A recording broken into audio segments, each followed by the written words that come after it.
자, 안녕하십니까.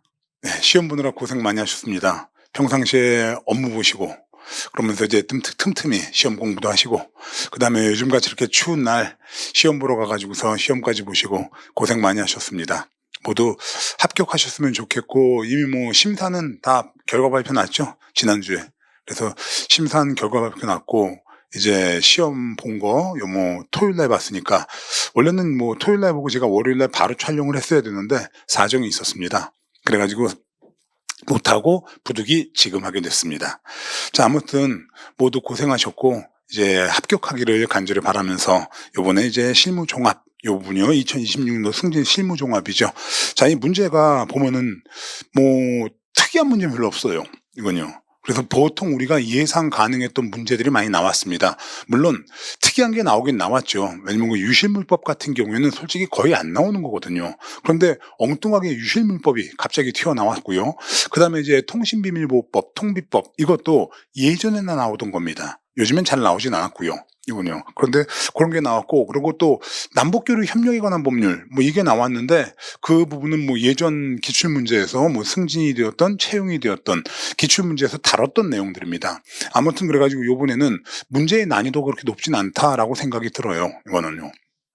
물론 문제의 난이도가 높지 않다라고 생각드는 건 물론 제 입장일 테고, 지금 이제 공부하셨던 직원분들께서는 이게 일하면서 공부까지 하는데 이렇게 세세하게 되면 어떻게 맞추느냐, 그렇게 설명하실 수 있어요. 왜냐면 문제 자체가 보니까 치사하게 바꾼 부분들이 상당히 많습니다. 그런데 원래 승진 문제가 그래요. 원래 승진 문제가 치사하게 바꿔요. 이건요. 자, 그래서 치사하게 바꾸긴 했지만 그래도 전반적으로 보게 되면은 기출문제에서 크게 벗어나진 않습니다. 제가 말하는 기출문제라고 하는 것은 오로지 실무종합 승진만을 말하는 게 아니라 요즘에는 승진하고 채용하고 연동돼 있어요. 출제 요원이 같은 건지 어떤 건지 하여튼 연동돼 있습니다. 그래가지고서 2024년도 채용 2차 시험에서 경찰 행정학의 특징 해가지고 나온 게 있습니다. 그거 굉장히 특이한 겁니다.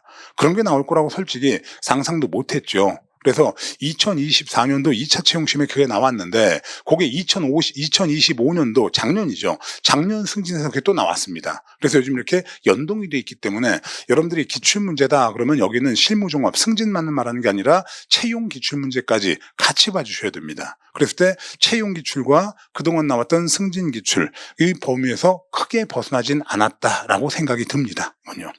자, 아무튼 고생들 많이 하셨고요. 한번 저랑 같이 해설을 한번 해보도록 하겠습니다. 자, 먼저 1번 문제입니다.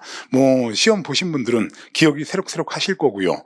그 다음에 이제 시험을 준비하시는 분들은 일단 기출문제 봐야겠죠. 왜냐면 어떻게 나오는지 봐야 경향을 파악하게 되고 난이도를 파악하게 됩니다. 그리고 지금 처음 공부하시는 분들이 기출문제 보면서 야, 이거 어렵다 라고 생각하실 수 있겠지만 걱정하실 필요 없습니다. 수업 듣고 책 보고 면 충분히 다 맞출 수 있는 문제였고, 그 다음에 요즘 그 경찰청 기조가 그래요.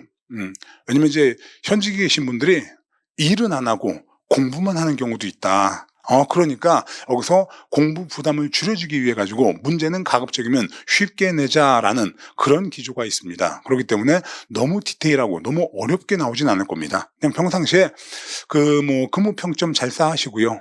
그렇게 하게 되면은 뭐 시험 봐서 나쁜 점수가 아니면 승진할 수 있지 않을까 싶은 생각이 듭니다. 자, 그럼 이제 1번부터 보도록 합시다. 자, 경찰 분류에 대한 설명으로 옳은 것은 모두 몇 개인가? 자, 이거는 실제로 다 채용에서도 무지하게 많이 나왔고요. 승진도 겁나게 나온 겁니다. 그래가지고 기억에 국가경찰은 자치경찰에 비해서 관료주의화되어 국민에 대한 봉사가 저해가 될 우려가 있다. 맞습니다. 왜냐하면 자치경찰은 그 지역 주민을 위한 고민, 걱정거리, 그런 불편사항들을 해결해 줌에 비해서 국가경찰은 대한민국 전체에 대한 치안 정책을 만드는 겁니다.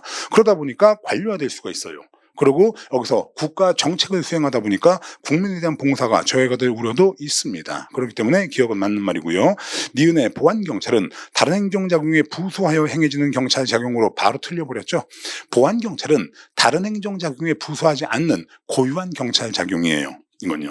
그렇기 때문에 앞부분 틀렸고요. 교통경찰까지 맞는데 산림경찰, 건축경찰 요것은 협의의 행정경찰에 해당하는 겁니다. 그래서 니은 틀렸고, 그 다음에 디귿 행정경찰은 현재 또는 과거 사태에 대한 작용으로서 이렇게 나와요. 자, 이거는 경찰의 목적과 경찰의 임무와 목적에 따른 분류입니다. 그래가지고 이렇게 행정경찰이 있고요. 행정경찰이 있고 그 다음에 사법경찰이 있습니다. 크게요. 이렇게 사법경찰. 자, 이게 경찰의 목적과 임무에 따른 분류입니다. 그래서 외울 때 행사, 목적 이렇게 외우게 해드렸고, 요 행정경찰 요 안에 보안경찰과 그 다음에 협의의 행정경찰이 있습니다. 이렇게 협의의 행정경찰이 있습니다. 자, 그랬을 때 아까 해설에서 설명드렸지만 여기 있는 보안경찰은 다른 행정작용에 부수하지 않는 경찰기관의 고유한 작용입니다. 이렇게 되겠고요. 그 다음에 협의 행정경찰은 다른 행정작용에 부수하여서 그 행정작용을 용이하게 해주는 겁니다. 그래가지고 식약청에 부수해가지고서 이 식약청 작용을 용이하게 해주는 것, 일반적으로 우리가 특사경이라고 얘기하는 것들, 이런 게 다 협의 행정경찰이라고 보시면 돼요. 그래가지고 이것은 경찰기관이 아닌 다른 행정기관들이 가지고 있는 겁니다. 가지고 있는 거고요. 그 다음으로서 여기는 행정경찰, 이걸 형식적 의미의 경찰과 실질적 의미의 경찰로 나눌 때 제가 행실이 나쁘면 사형에 처한다 이런 말을 했어요. 여러분들은 저한테 아직 수업을 안 들어보셨겠지만, 그래가지고 행정경찰은 실질적 의미의 경찰에 해당하고요. 사법경찰은 형식적 의미의 경찰에 해당하는 겁니다. 자, 그래가지고서 행정경찰 행실이 나쁘면은 사형에 처한다 이렇게 얘기해 드렸고, 그 다음에 여기서 요 행정경찰은 주로 현재와 미래에 대한 겁니다. 그래서 행정경찰은 주로 예방경찰이에요. 그리고 사법경찰은 주로 진압경찰에 해당하는 것 이렇게 되겠습니다. 자, 그러하기 때문에 여기 3번에 보면은 행정경찰은 현재 또는 장래 사태에 대한 작용으로서까진 맞아요. 그런데 형식적 의미의 경찰과 일치한다. 틀렸죠. 행실입니다. 행정경찰은 실질적 의미의 경찰에 기초하고 있는 겁니다. 그 다음에 리을의 예방경찰과 진압경찰은 경찰권 발동 시점에 따라 분류한 것이다. 맞아요. 그래서 이것도 제가 외우실 때 예진 아시의 발 이렇게 외우게 했습니다. 이렇게 예진 아시의 발. 예진 아씨 발이 아니에요. 예진 아씨의 발입니다. 그래가지고 이것은 경찰권 발동 시점을 기준으로 할 때 예방경찰과 진압경찰로 나뉩니다. 그렇기 때문에 여기 있는 거 리을 맞는 말이죠. 그 다음에 미음의 평시경찰은 평원사태에서 이 일반 경찰 법규에 의해 보통경찰이 관여하는 경찰활동을 의미한다. 맞아요. 그래서 틀리는 것 니은하고 디귿 2개 틀렸고, 옳은 거 고르라고 했으니까 답은 3개 3번입니다. 그 다음에 이제 2번. 자, 요 2번은 많이 나오던 거예요. 그건 왜냐면은 경찰권에서 위험의 종류에는 어떻게 나누냐면요. 여기서 구체적 위험과 그 다음에 추상적 위험으로 나뉘어져요. 이렇게 되겠고, 그 다음에 또 이제 인식에 따라 분류할 때 외관적 위험과 오상 위험과 그 다음에 위험 혐의로다가 나뉘어져요. 그런데 이 오상 위험을 다른 말로 추정적 위험이라고도 합니다. 추정적 위험이라고도 불러요. 그러다 보니까 이것이 글자가 비슷하다 보니까 추상적 위험과 추정적 위험을 바꿔서 내는 경우들이 그동안 아주 허다했습니다. 그런데 그게 또 나온 거예요. 자, 그래서 한번 보면은 이번에 경찰 임무에 대한 설명으로 가장 적절하지 않은 것 1. 공법 규범에 대한 위반은 일반적으로 공공의 안녕에 대한 위험으로 취급된다. 맞습니다. 이건요. 법 위반은 일반적으로 위험으로 취급이 돼요. 두 번째, 공공질서는 시대에 따라 변화하는 상대적 유동적 개념이다. 맞습니다. 공공질서는 추상적 개념이에요. 그리고 그때그때 변하는 상대적 개념이고 유동적 개념입니다. 그건 실제로다가 옛날에는요, 여러분들 옛날 기록 필름 같은 거 보게 되면 박정희 정권 때죠. 그때는 남자들이 머리를 이만큼 기르고 다니는 거, 장발로 다니는 거, 이것을 공공질서 위반으로 봤습니다. 그래가지고서 실제로 다 경찰이 바리깡 들고 다니면서, 바리깡이 뭔지 알죠? 바리깡 들고 다니면서 여기서 머리다 밀고 그랬어요. 그런데 지금은 그것을 공공질서 위반이라고 안 하죠. 왜냐면 공공질서라는 개념은 그때그때 변하는 유동적 개념입니다. 그 다음에 세 번째, 객관적으로 판단할 때 위험의 외관 또는 혐의가 정당화되지 않음에도 불구하고 경찰이 위험의 존재를 잘못 추정한 것, 이런 걸 오상위험이라 불러요. 그런 걸 여기는요 오상위험이라 부르고, 오상위험을 다른 말로 추정적 위험이라고 부르는 겁니다. 이건. 그런데 여기 뭐라고 나오냐면은 이것은 잘못 추정한 경우 추상적 위험 문제가 발생한다. 틀렸죠? 추상적 위험이 아니라 추정적 위험입니다. 제가 볼 때 이건 실력 문제가 아니라 시력 문제예요. 제대로 봤냐? 추상적이나 추정적이냐 그 말이 되는 거죠. 그래가지고서 여기서 3번은 틀렸고요. 4번에 경찰은 사유재산적 가치 또는 무형의 권리도 보호해야 한다. 맞아요. 이건요. 자, 그래가지고서 답은 3번이 되겠고요. 이거는 채용기출이든 승진기출이든 겁나게 많습니다. 이거는 막 바꾸는 거. 그러니까 그거 보신 분들은 다 아실 거고. 그 다음에 이제 3번 가보기업 이후의 경찰입니다. 자, 이건 한국경찰의 역사와 제도가 되겠는데 여기는 3번 같은 문제가 가장 정형적 문제예요. 자, 작년 같은 경우에 한국경찰에 빛나는 표상 그래가지고 6.25 전쟁 때 얘기가 나옵니다. 그 실무종합 문제집에도 그 문제 없어요. 그냥 앞에 실무종합 2로 나눠 있는 겁니다. 그걸 내버려가지고 아주 황당했었었는데 여기서 요 3번 같은 거 요거는 정형적 문제죠. 그래서 보면 가보기업 이후 경찰에 대한 설명으로 가장 적절하지 않은 것 1. 경무청 관제 직장에 의해 경무사를 수장으로 하는 경무청이 신설되었다. 맞아요. 이거는요. 자, 그래가지고서 가보개혁 때 이제 가보경장이죠. 자, 가보개혁 때 어떻게 되어 있었냐면 우리 경찰의 구조 자체가 여기서 가보개혁 때 내무 암은 소속으로다가 여기서 가보경장입니다. 이렇게 가보경장, 가보개혁이에요. 자, 이때 내무 암은 소속으로다가 경무청을 둡니다. 가보개혁 때. 그래서 기존에는 포도청, 토포청, 토포암은, 포도청 이런 것들이 있어. 좌포도청, 우포도청인데 그걸 합쳐가지고서 내무 암은 소속으로 경무청을 두게 돼요. 그리고 요 경무청 밑에 여기서 경찰지서를 둡니다. 경찰지서 요걸 두게 됩니다. 자, 그렇게 되고 요 경무청의 장을 경무사라고 불렀고요. 그 다음에 경찰지서의 장을 경무관이라고 불렀습니다. 자, 요것이 수도 한성에 대한 설명이에요. 자, 그렇게 되겠고 이제 지방, 여기서 지방은 어떻게 하냐면 관찰사가 경찰권과 행정권을 다 가지고 있는 이런 형태가 되는 겁니다. 그렇기 때문에 여기 수도에서는 한성부에서는 이렇게 경무청을 설치하여서 경무청의 장으로 경무사를 두었습니다. 자, 그래가지고 여기 나온 것처럼 여기서 경무사를 수장으로 하는 경무청이 신설되었다. 맞아요. 그 다음에 이번에 경부경찰체제에서는 총순이 관찰사를 보적해 하여 이원적 체제를 타파하였다 그랬는데 말도 안 되는 거죠. 자, 이거는 경부경찰체제 때 얘기입니다. 경부. 자, 이 경부경찰체제는 어떻게 되냐면은 이제 그 중간에 아관파천이라는 게 있었어요. 그 어떤 거냐면은 이제 일본 낭인들이 우리나라의 국무였던 명성황후를 시해했습니다. 그러니까 고종 황제가 러시아 공사관으로 피신을 하게 돼요. 그래서 러시아 공사관으로 피신하는 것 아관파천이라 부릅니다. 그러면서 고종 황제가 뭐라고 생각하냐면 어찌하다가 이 나라가 이 모양 이 꼴이 되었는가라고 생각을 해요. 그랬더니 조선이 자주 독립국이지 못하더라. 그래가지고 조선의 자주 독립국임을 대외에 선포하고 그 다음에 황제권을 강화하는 대한제국, 국호도 대한제국으로 바꾸고 황제권을 강화하는 개혁을 하게 됩니다. 그게 바로 광무개혁이에요. 그러면서 경찰도 개혁이 됩니다. 이건요. 그래가지고 경부경찰체제입니다. 이렇게 경부경찰체제. 자, 이 경부경찰체제는 1900년도부터 1902년까지 있었던 겁니다. 자, 그래서 이 경부경찰체제 때에는 그 구조를 어떻게 만드냐면 여기서 수도 서울과 여기서 한성이죠. 수도 서울과 한성과 계양장은 경부에서 직접 경찰권을 행사하도록 하고 그 다음에 지방은 어떻게 하냐면 지방은 관찰사를 두는 겁니다.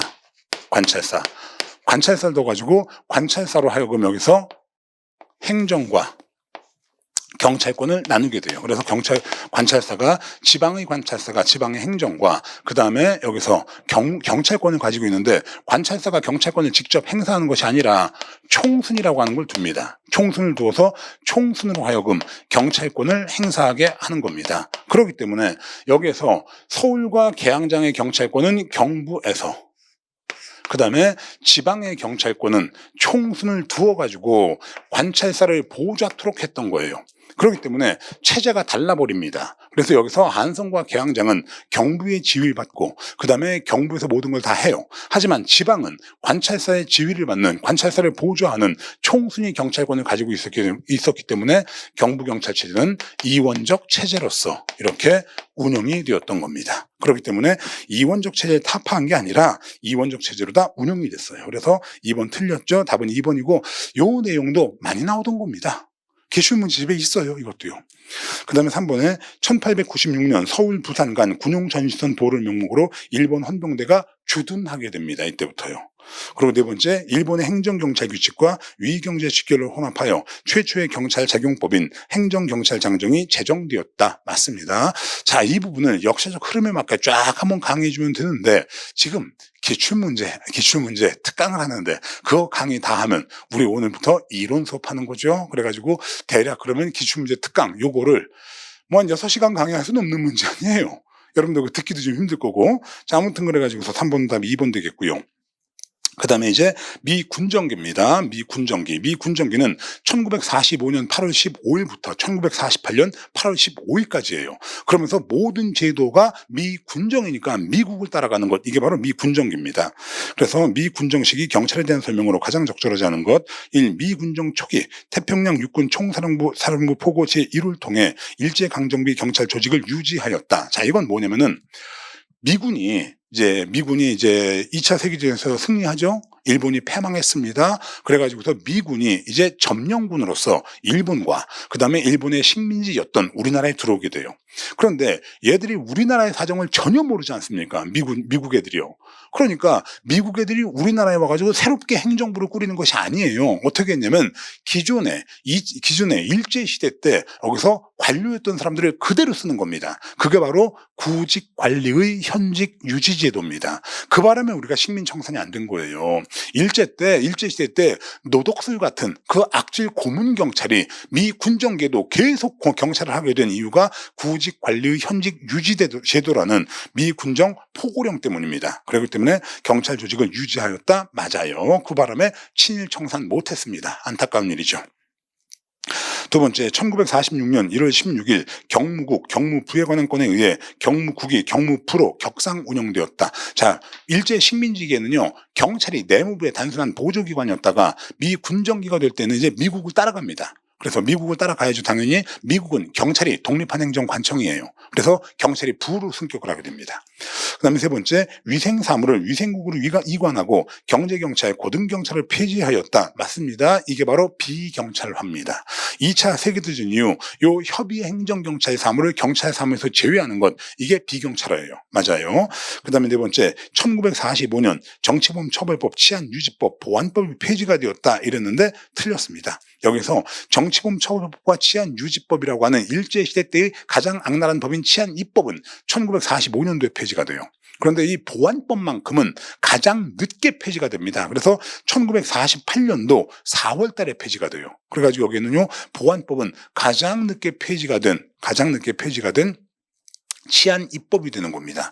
그래가지고 1948년도 4월 달에 보안법이 폐지가 돼요. 그래가지고 답은 4번입니다. 자, 이 4번 지문은 여기 치안입법이 폐지가 된 연도를 외우라는 게 아닙니다.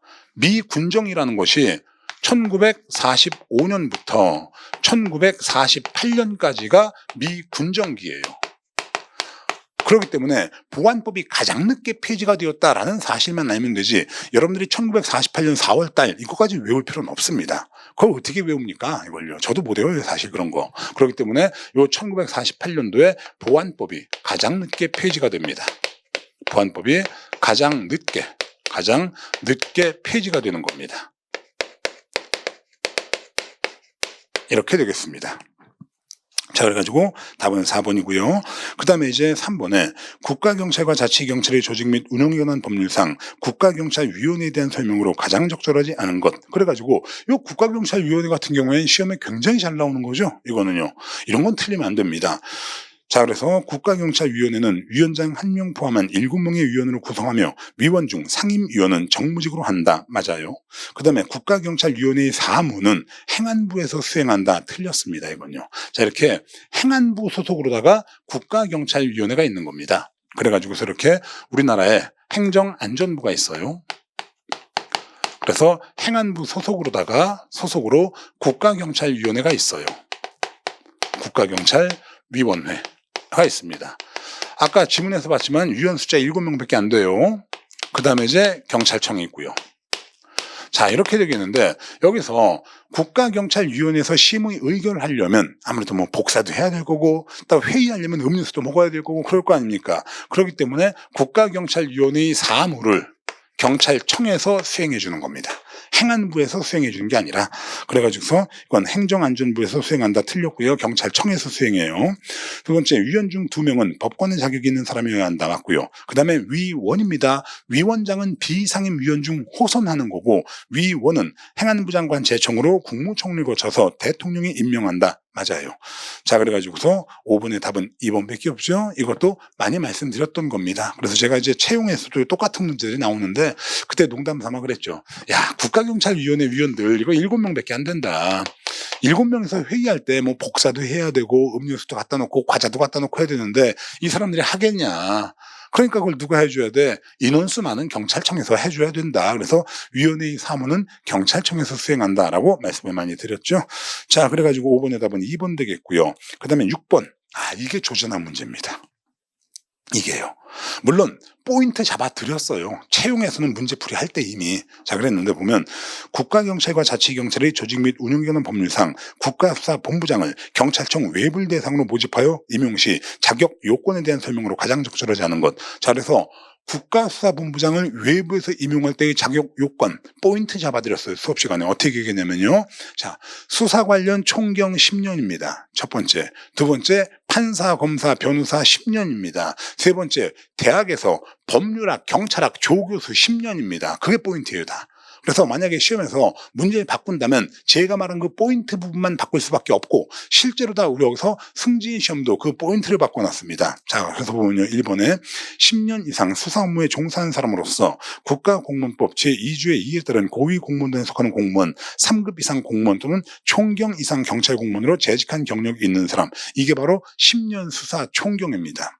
그 다음에 이번에 변호사의 자격이 있는 사람으로서 국가기관, 지방자치단체, 공공기관의 운영에 관한 법률 제4조에 따른 공공기관에서 법률에 관한 사무에 10년 이상 종사한 경력이 있는 사람. 자, 이게 판사, 검사, 변호사 10년이에요.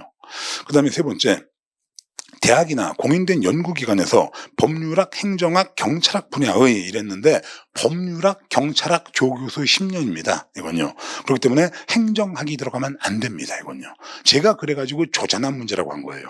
바꾸려면 숫자를 바꾸든지 아니면 조교수, 부교수, 정교수를 바꾸든지 어떻게 거기는 학문 제목을 바꿔버립니까? 이건요. 그래가지고서 법률학, 행정학, 경찰학이 아니라 법률학, 경찰학, 조교수 10년입니다. 그래가지고서 3번. 틀렸죠? 이건요. 이 문제 조금 제가 볼 때 쪼잔합니다. 그 다음에 네 번째 16조 제6항 1호부터 4호까지의 경력 합산이 15년 이상인 사람 맞아요. 자, 그래서 3번밖에 없습니다. 틀리는 거.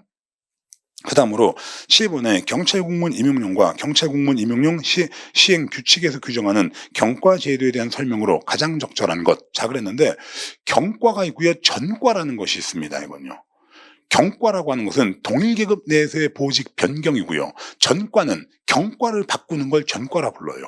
그리고 실제로다가 경과는 나옵니다. 근데 전과는 잘 안 나와요. 이거는요. 그래서 제가 볼 때 이 전과도 우리 승진에서 나온 게 한 10년 넘었나? 그렇게 될 겁니다. 전과도요. 그래서 그 부분이 되겠는데 자 보면은 총경 이하 경찰 공무원에게 부여하는 경과는 일반 경과, 수사 경과, 안보 수사 경과, 특수 경과로 다 구분되며 특수 경과는 운전 경과 이랬는데 운전 경과 없어진 지 거의 20년 다 됐죠. 운전 경과 옛날에 있었어요. 옛날에는 운전경과라고 있었는데 이거는요 운전경과, 항공경과, 그다음에 이제 해양경과 이렇게 다 있었어. 근데 해양경과는 해양경찰청으로 넘어가 버렸고 그러면서 운전경과도 폐지가 돼 버렸습니다. 그래서 특수경과는 이제 항공경과와 정보통신경과 딱 2개만 있어요. 운전경과는 없습니다. 1번 틀렸고요. 그리고 경찰청장은 전시, 사변 또는 이에 준하는 비상사태가 발생한 경우에는 경과의 일부를 폐지 또는 병합할 수 있으나 신설할 수는 없다 그랬는데 신설도 가능합니다. 그래서 경찰청장은 전시, 사변, 이에 준하는 비상사태가 발생한 경우에는 경과의 일부를 폐지, 병합하고 신설할 수 있다 이렇게 되겠습니다. 그래서 신설할 수 없다 그랬죠? 틀렸고요. 세 번째, 전과는 일반 경과에서 수사경과, 안보수사경과 또는 특수경과로의 전과만 인정이 됩니다. 이건요. 경과에 바꾸는 거니까. 다만 정원 감축 등 행안부 장관이 정하는 사유가 있는 경우 그랬는데 이건 행안부 장관이 정하는 사유가 있는 게 아니라 경찰청장이 정하는 사유가 있는 겁니다. 자, 이게 행안부 장관이 개입할 여지가 없어요. 왜냐면 경찰 공무원 임용령 법이고요. 그 밑에 시행 규칙이 있는데 그건 훈령입니다. 훈령은 경찰청에서도 발할 수 있어요. 그렇기 때문에 행안부 장관이 정하는 사유가 있는 경우가 아니라 경찰청장이 정하는 사유가 있는 경우 수사경과, 안보수사경과 또는 정보통신경과에서 일반 경과의 전과를 인정할 수 있다 이렇게 되겠습니다. 그래서 3번 지문 틀렸는데 이 3번 지문은 솔직히 상당히 까다로웠을 겁니다. 이건요.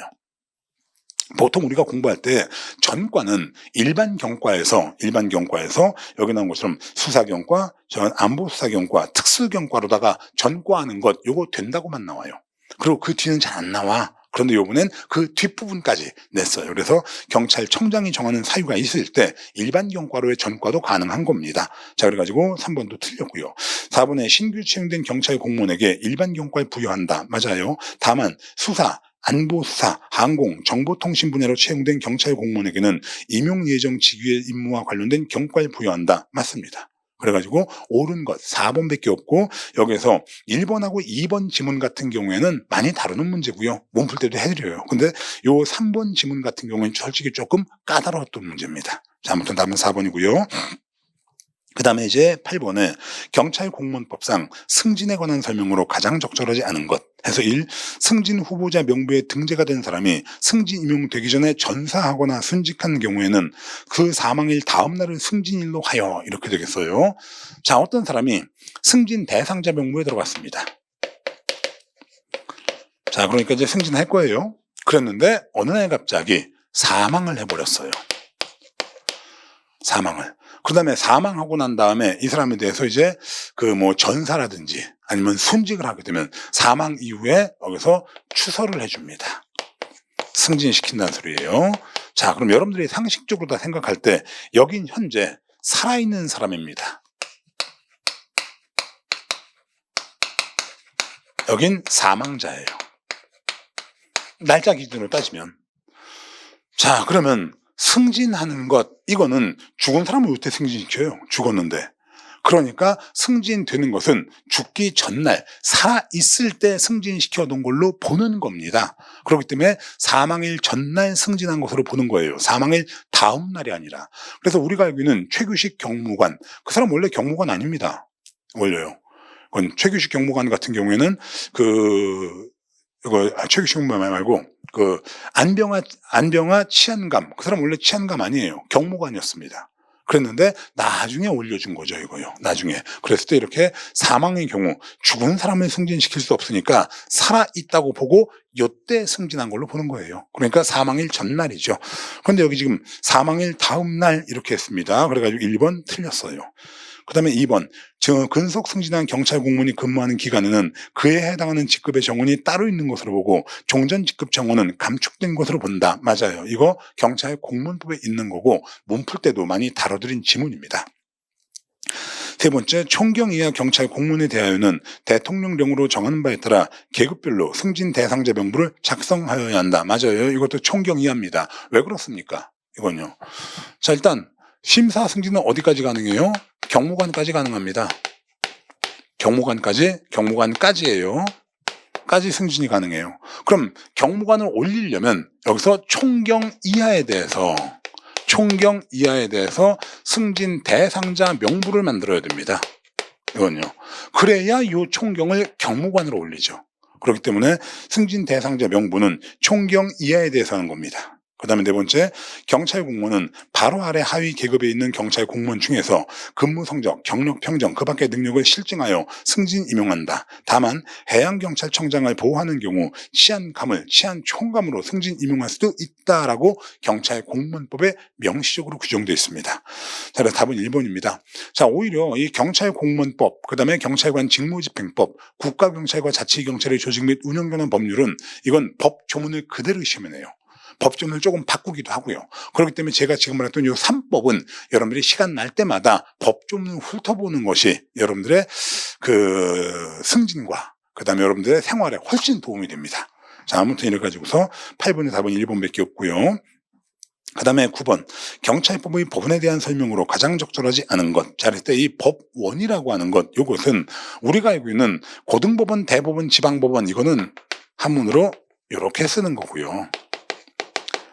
여기서 말하는 법원이라고 하는 것은 경찰권 발동의 근거가 될 수 있는 법규를 얘기하는 겁니다. 요걸 얘기하는 거예요. 경찰권 발동의 근거가 되는 법규, 이것이 바로 법원입니다. 그렇기 때문에 경찰은 형법에 근거해서 경찰권 발동할 수 있죠. 그럴 때 형법은 법원이 되는 거예요. 이건요. 자, 그러면서 보게 되면은 1번에 일반적으로 승인된 국제법규는 국내법과 동일한 효력을 갖는다. 헌법에 규정되어 있는 겁니다. 맞아요. 두 번째, 법규 명령은 행정권이 정립하는 일반적 추상적 규정으로 법규성을 가지는 것을 말한다. 맞습니다. 법규 명령, 이걸 행정입법이라 부릅니다. 그래서 대표적인 거 대통령령, 총리령, 각부 장관령 이런 게 있어요. 행안부령 같은 거, 대통령령 같은 거 이런 게 법규 명령이에요. 그러니까 이것은 대통령이나 행안부 장관이 바라는 거기 때문에 행정입법이라고 합니다. 자, 그래서 법규성 가지고 있습니다. 법원 되는 거예요. 세 번째, 위임명령은 법률이나 상임명령에서 구체적 범위를 정한 개별적 위임이 있을 때 가능하다. 맞습니다. 이거는요. 왜냐면 위임명령이라고 하는 것은 새로운 입법사항의 규정입니다. 그러니까 법에 구체적으로 명시가 돼 있어야 돼요. 그 다음에 이제 네 번째, 지방자치단체장은 법령 범위에서 그 사무에 관하여 조례를 제정할 수 있다 그랬는데, 자, 틀렸죠? 조례, 이건 지방자치단체 의회에서 제정하는 법규, 이걸 조례라 부르고요. 지방자치단체장이 발하는 명령은 규칙이라고 하는 겁니다. 그렇기 때문에 여기 4번 그냥 당연히 틀렸어요. 그래서 보면은 지방자치단체장은 그럼 안 되고 지방자치단체 의회는 법령 범위에서 그 사무에 관하여 조례를 제정할 수 있다 이렇게 되는 겁니다. 다만 주민의 권리 제한 또는 의무 부과에 관한 사항이나 벌칙을 정할 때는 법률에 위임이 있어야 한다 이렇게 되겠습니다. 4번 틀렸죠? 자, 이렇게 돼서 뭐 쉬운 거고, 그 다음에 이제 행정기본법. 자, 요것도 제가 평상시에 무지하게 강조하던 겁니다. 왜 무지하게 강조했느냐? 원래 행정법은요, 기본법이라는 게 없었어요. 이건요. 형법 같은 경우에 형사법은 기본법이 뭡니까? 형법이잖아요. 그 중에서 특히 형법 총론에 공범이니, 부작위니, 이런 것들이 쭉 나와요. 근데 행정법은 그런 게 없었습니다. 그래서 여러분들이 대법전 갖다 놓고 행정법 열심히 찾아봐도 행정법은 나오지 않아요. 그럼 뭘 행정법이라고 하느냐? 정부조직법, 국가배상법, 행정소송법 등등등등등을 해서 총칭해가지고서 행정법이라고 했던 겁니다. 그랬더니 행정에 있어서 총칙에 해당하는 법이 없는 겁니다. 그래서 행정기본법이라는 걸 만들었어요. 그래서 요 행정기본법, 요거는 상당히 중요하다. 이건 반드시 한 문제 나온다라고 얘기했고 실제 나왔죠. 그 다음에 여기서 나와도 처분의 재심사 하고 나와 있는데 자, 요것도 다 해드렸어요. 이것도요. 자, 그러면 행정기본법 제37조에 대한 관한 설명으로 가장 적절하지 않은 것. 1. 당사자는 처분, 제재처분 또는 행정상 강제에 포함한다. 그래서 틀렸습니다. 바로요. 왜냐? 행정기본법 정의에 보시게 되면요. 이렇게 행정기본법 제2조의 정의에 보시게 되면 여기서 쭉쭉쭉 나와요. 그러면서 처분의 정의, 제재처분의 정의, 행정상 강제의 정의 다 따로 나옵니다. 그렇기 때문에 얘들은 각각 별개예요. 그래가지고 보통 시험에 낼 땐 제재처분, 행정상 강제 포함 이러고 내요. 저는요. 왜냐면 비슷하잖아. 제재나 강제나. 그러고 냈는데 이번엔 처분에다 넣어버렸더라고요. 자, 이건 각각 다 별개입니다. 이건요. 그렇기 때문에 처분은 제재처분과 행정상 강제랑 빼요. 왜냐? 이거 넣으면 얘들이 필요가 없잖아. 얘들이. 그렇기 때문에 여기 나온 것 같이 제재 처분, 행정상강제 포함한다. 해가 틀렸어요. 제외하는 겁니다. 그래서 처분이 행정심판, 행정소송 및 그 밖의 쟁송을 통해서 다툴 수 없게 된 경우 법원의 확정 판결이 있는 경우는 제외한다. 라도 당사자에게 유리한 결정을 가져다 주었을 새로운 증거가 있는 경우에는 해당 처분을 한 행정청에 처분을 취소, 철회하거나 변경하여 줄 것을 신청할 수 있다. 자, 그래서 1번 틀렸어요. 근데 이건 찍을 수도 있어요. 제가 그랬거든요. 학생들한테 우리 법이라는 건 영어만 CJLC가 있는 게 아니라 법도 CJLC가 있다. 그래서 문장이 쭉 나갈 때 괄호치고 앞에가 포함이면 두 번째 쭉 나와서 가로가 있는 것이 있으면 여기도 포함이에요. 그리고 만약 여기가 제외면 여기도 제외예요. 이렇게 되지 앞엔 포함 뒤에 제외 그러고 나면 닥치고 틀린다 그랬습니다. 그래가지고 이건 찍을 수도 있었어요. 답은 그래서 1번이고요. 두 번째, 처분의 재심사 신청은 해당 처분의 절차, 행정심판, 행정소송 및 그 밖의 쟁송에서 당사자가 중대한 과실 없이 30조 이상 각호의 사유를 주장하지 못한 경우에만 할 수 있다. 맞아요. 이건요. 왜냐면은 여기서 주장하지 못한 경우에만 하는 겁니다. 왜냐면 행정심판, 행정소송 등에서 주장 다 했어. 그런데 그걸 뭐하러 또 재심사해? 이건.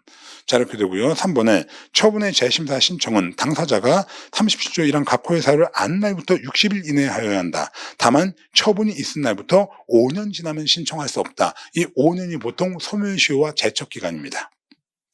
맞는 거고요. 그 다음으로서 네 번째, 처분의 재심사 결과 중 처분을 유지하는 결과에 대하여는 행정심판, 행정소송 및 그 밖의 쟁송 수단을 통하여 불복할 수 없다. 이랬습니다. 그건 왜냐? 재심에서도 변하지 않았거든요. 그러면 이건 행정심판이나 행정소송 이런 걸 통해 가지고서 할 수 없습니다. 맞는 거고요. 답은 1번이에요. 그 다음에 이제 11번 경찰관 직무집행법 제4조 보호조치에 대한 설명으로 가장 적절하지 않은 것 1.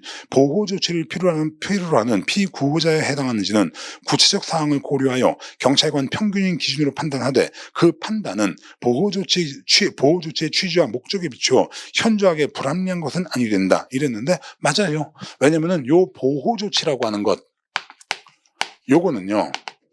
경찰의 재량적 판단입니다. 저 사람을 보호조치 할 것이냐 말 것이냐는 경찰의 재량적 판단이에요. 그러하기 때문에 보호조치는 하여야 하는 것이 아니라 보호조치는 할 수 있는 겁니다.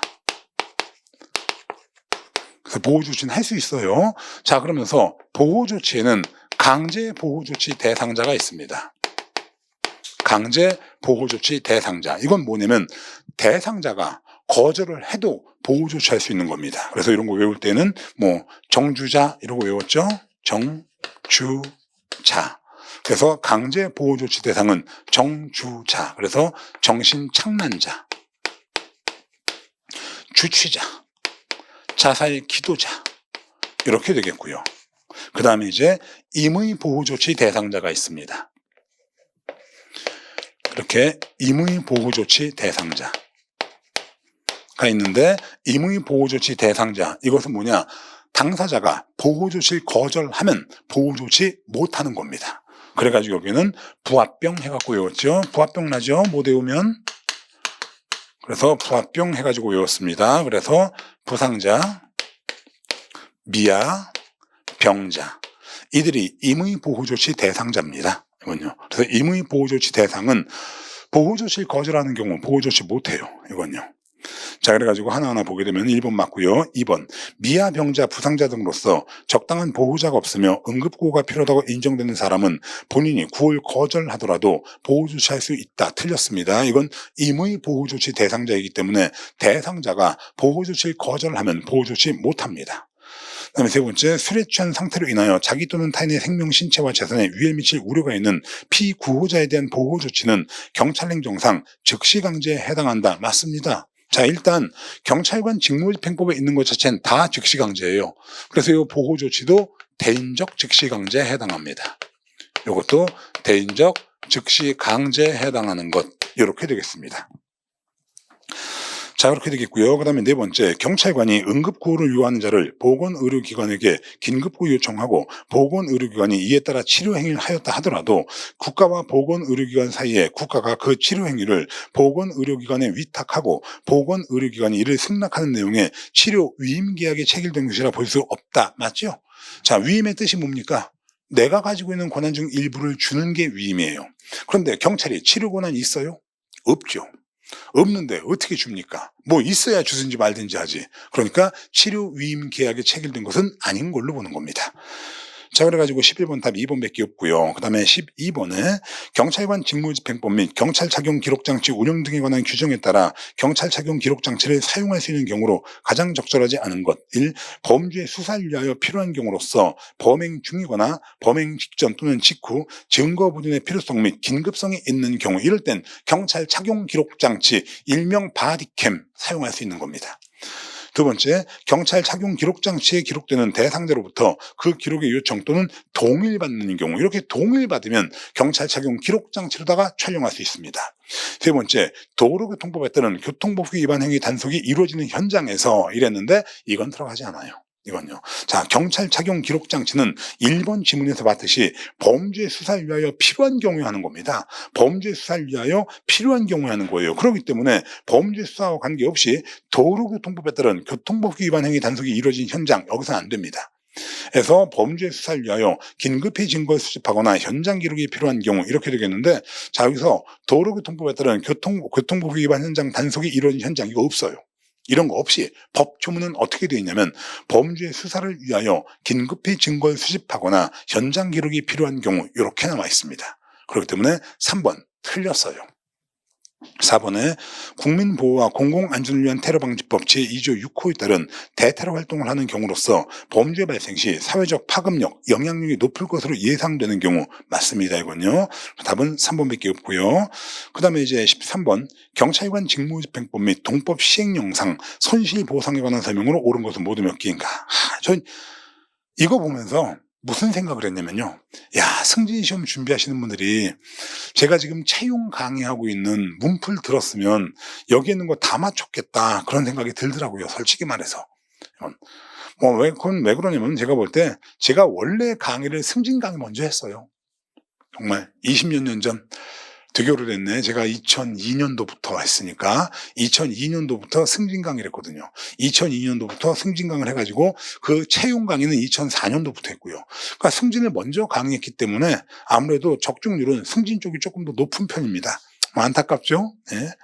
자, 뭐 여러분들은 안타까운 게 없는데 저는 조금 안타까워요. 채용이 적중률이 더 높으면 좋았을 텐데, 왜냐면 전 채용 강의도 같이 하거든요. 그런데 승진이 적중률이 더 높아. 매년 그래. 이게 조금 안타깝긴 해요. 자, 아무튼 손실보상에 대한 설명으로 옳은 것은 모두 몇 개인가. 기억, 손실보상을 청구할 수 있는 권리는 손실이 있으면 안날로부터 3년, 손실이 발생한 날부터 5년간 행사하지 않냐면 시효의 완성으로 소멸한다. 맞죠? 안날로부터 3년, 발생한 날로부터 5년입니다. 두 번째, 보상금 지급 청구서를 받은 손실보상 결정권자는 특별한 사유가 없으면 보상금 지급 청구서 받은 날부터 60일 이내 손실보상심의위원회의 심의 의결에 따라 보상 여부 및 보상 금액을 결정하여야 한다.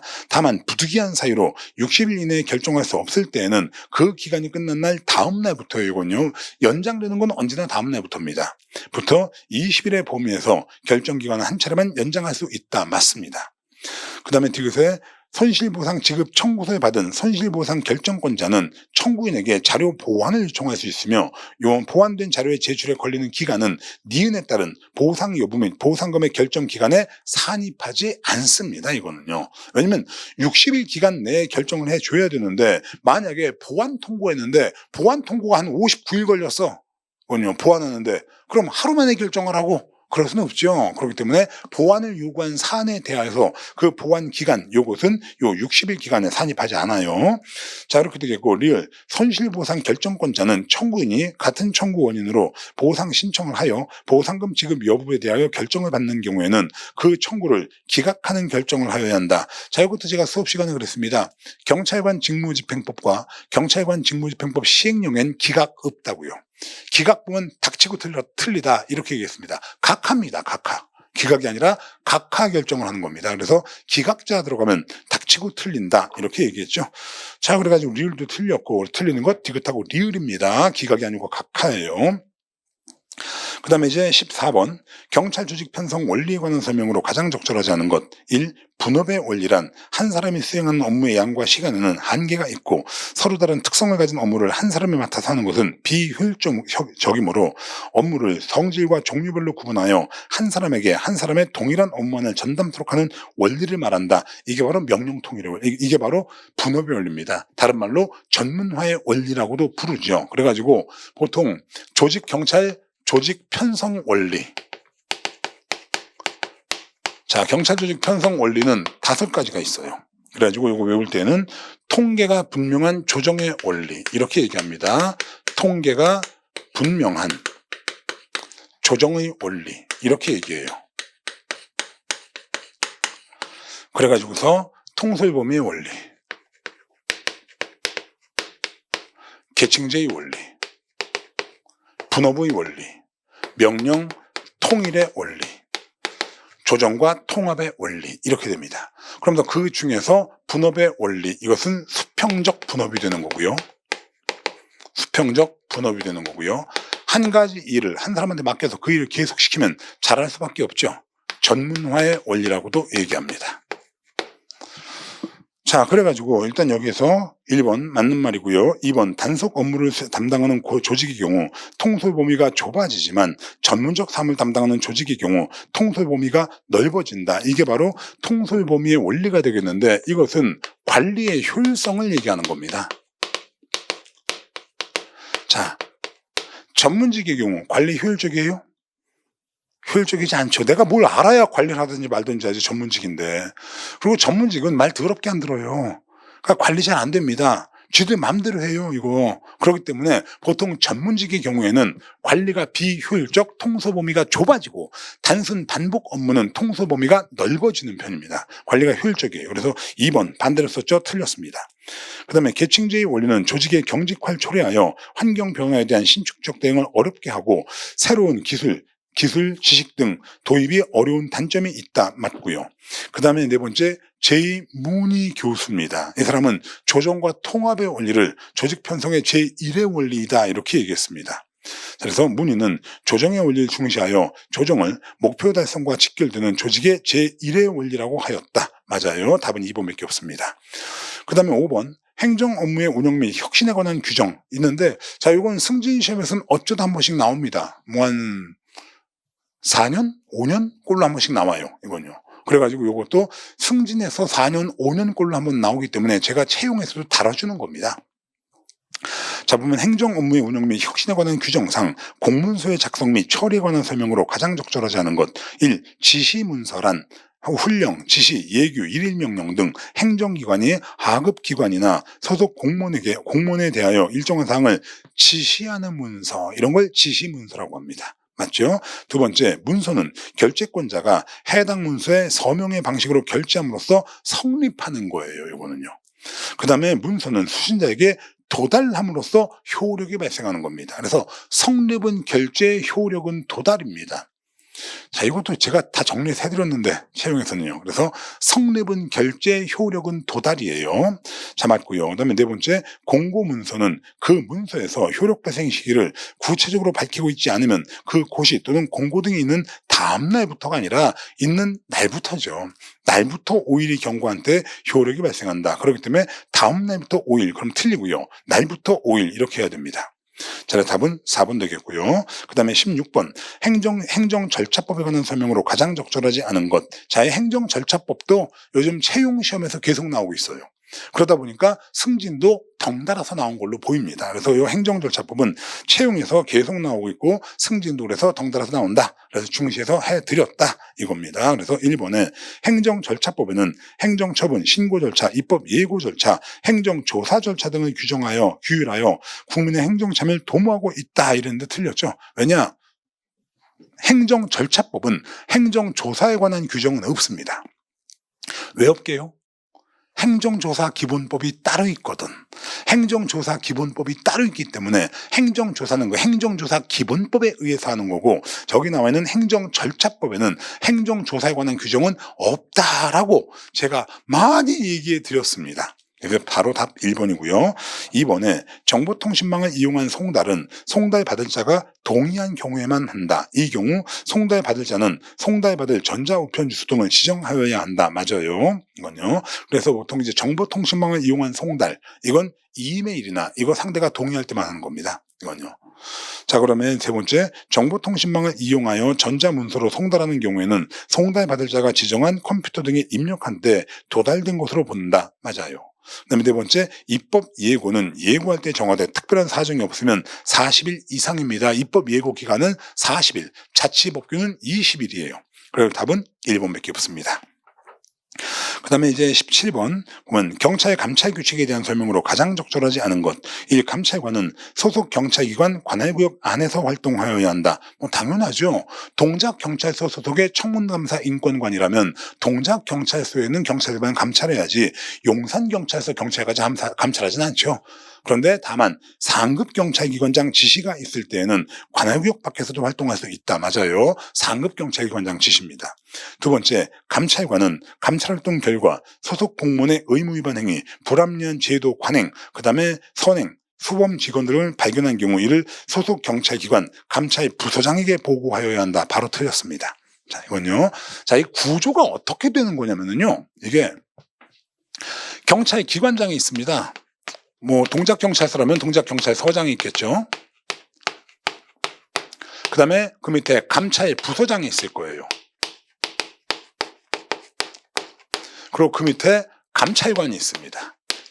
그랬는데 여기는 이 감찰관이 뭔가 단서를 발견하였다. 그러고 나면 그것을 감찰 부서장에게 보고하는 겁니다. 그러고 감찰 조사 결과, 여기서 감찰 조사 결과,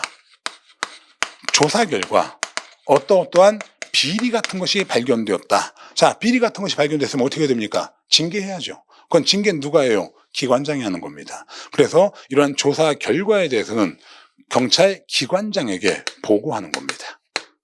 구조가 이렇게 되는 거예요. 그래서 감찰관이 어떠한 단서를 발견하였다. 그래서 감찰을 시작하려면 감찰 부서장에게 보고하고 감찰한 결과 어떠한 비리가 발견되었다. 그럼 이 인간 비리했으니까 징계해야 됩니다라고 보고하는 건 징계권자인 기관장한테 하는 겁니다.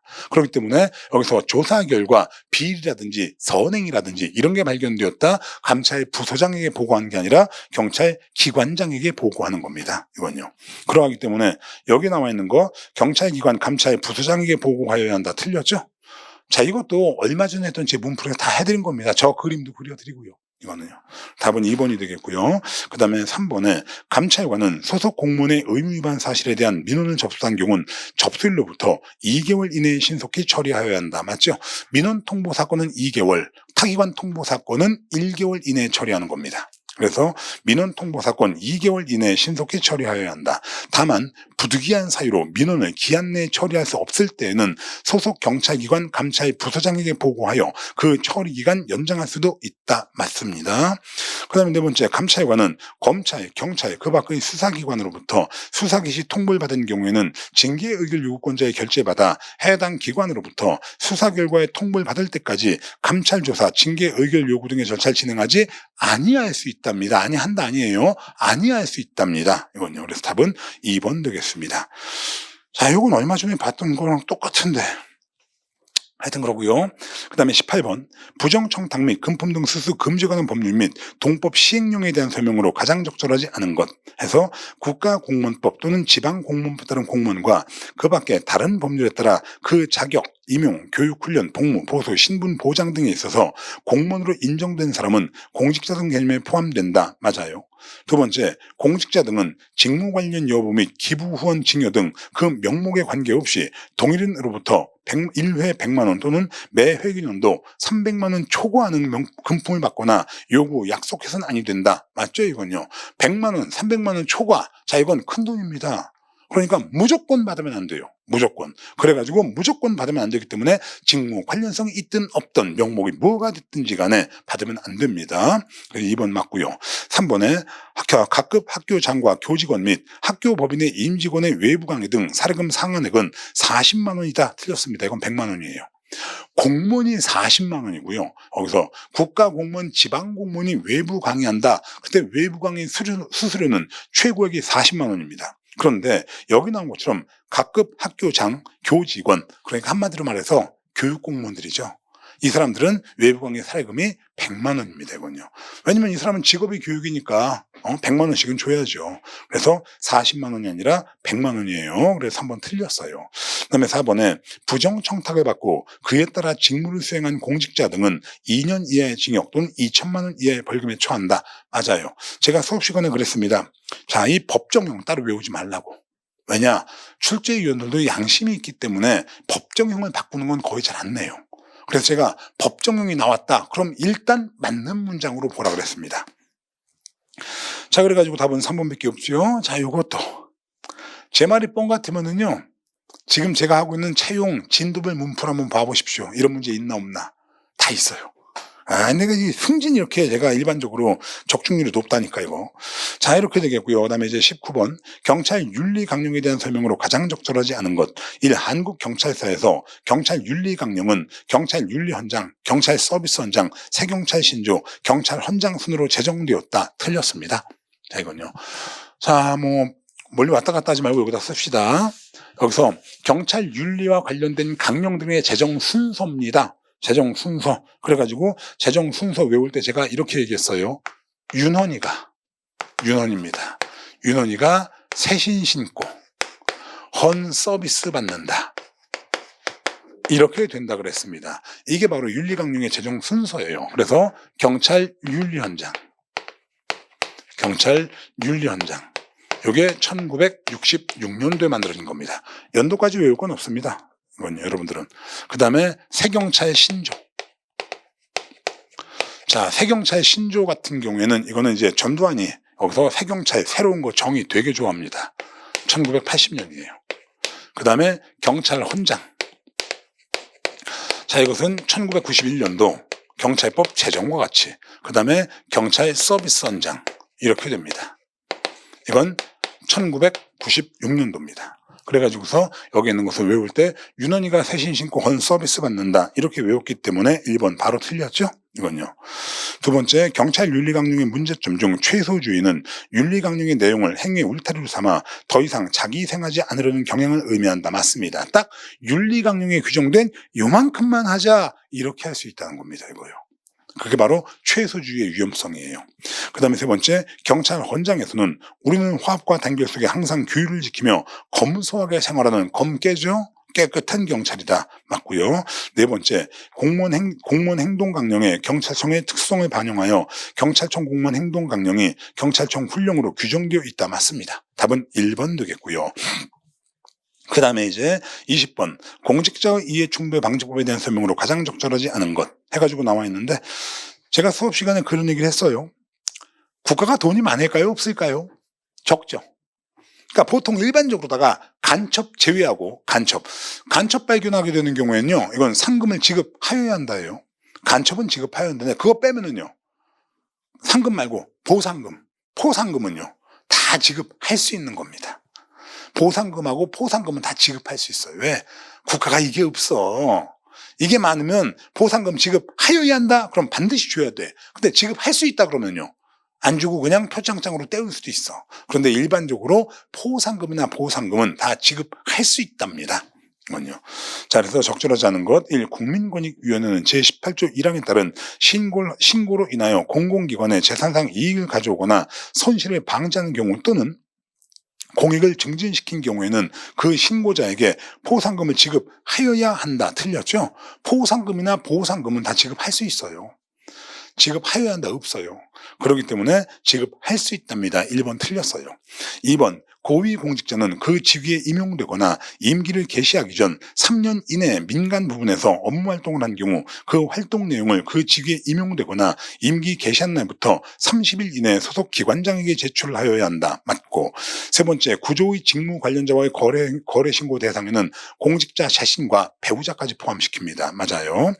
그 다음에 네 번째, 공직자는 직무 관련자인 소속기관의 퇴직자, 공직자가 아니고 있는 날부터 2년 지나지 아니한 사람이에요. 과 사적 접촉을 하였을 경우 소속기관장에게 신고하여야 한다. 다만 사회 상규에 따라 허용하는 경우엔 그러하지 아니하다. 이렇게 되겠습니다. 답은 1번밖에 없죠. 자, 이렇게 해갖고 총론이 끝났어요.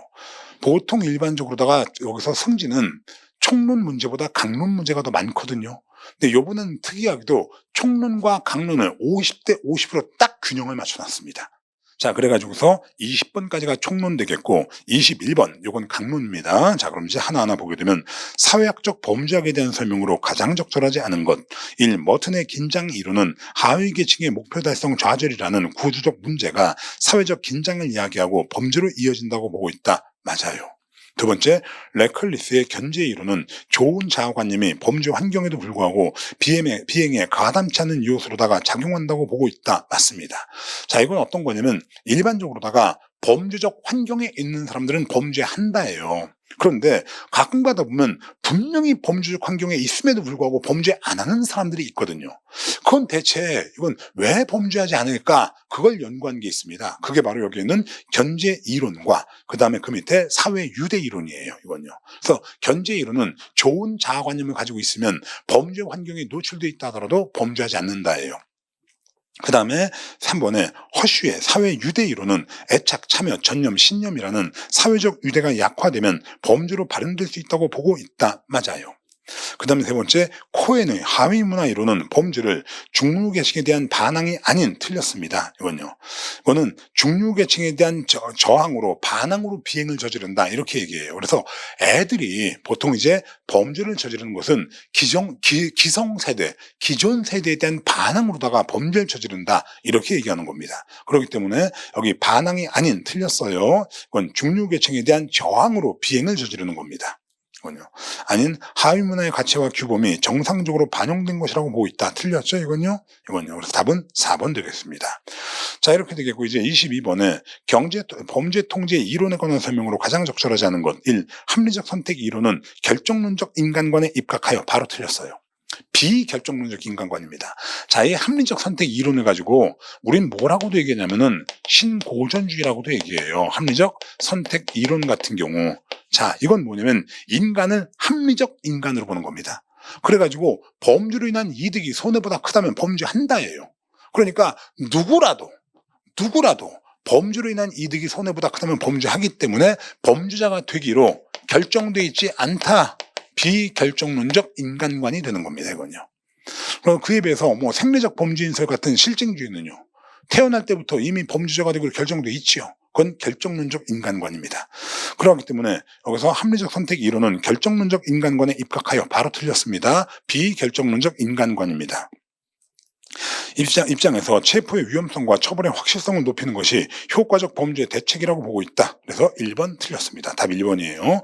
그 다음에 2번 일상활동 이론은 범죄 발생 3요소로서 잠재적 범죄자, 적절한 대상, 보호자의 부재를 들고 있다. 그래서 자대부 해가지고 외웠죠. 범죄자의 자, 그 다음에 여기는 적절한 범행 대상의 대, 그 다음에 부, 보호자의 부재의 부 이렇게 되겠습니다. 자대부에서 외웠고요. 그 다음에 집합 효율성 이론은 지역사회 구성원들이 범죄 문제 해결을 위해 적극적으로 참여하는 것이 범죄 예방의 열쇠라고 주장한다. 맞고요. 그 다음에 네 번째 방어공간 이론. 이건 오스카 뉴먼의 방어공간 이론인데 이론은 주민들이 살고 있는 지역이나 장소를 자신들의 영역이라 생각하고 감시를 게을리하지 않으면 어떤 지역이나 장소든 범죄로부터 안전할 수 있다고 주장한다. 맞습니다. 이건요. 답은 그래서 1번밖에 없어요. 그 다음에 이제 23번 유실물법입니다. 이게 굉장히 특이한 거죠. 왜냐면 이 유실물법은 채용은 역대급보다 딱 한 번 나왔어요. 꽤 오래전에. 그리고 승진은요.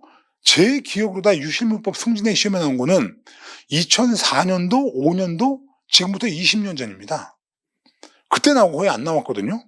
근데 요번에 떨코덕 나와버렸습니다. 이건 좀 놀랍긴 해요. 그래서 물론 떨코덕 나왔는데 여기서 제가 안 해줬느냐? 다 해드렸어요. 기본 이론 수업 시간에도 있고 기출 문제집에도 있고 그 다음에 문풀 시간에도 다 해드린 내용입니다. 사실은요. 그래서 보면은 유실물법에 대한 설명으로 가장 적절하지 않은 것 1. 물건을 반환받을 자는 그 권리를 포기하고 3조의 비용과 4조의 보상금 지급 의무를 지지 아니할 수 있다. 맞습니다.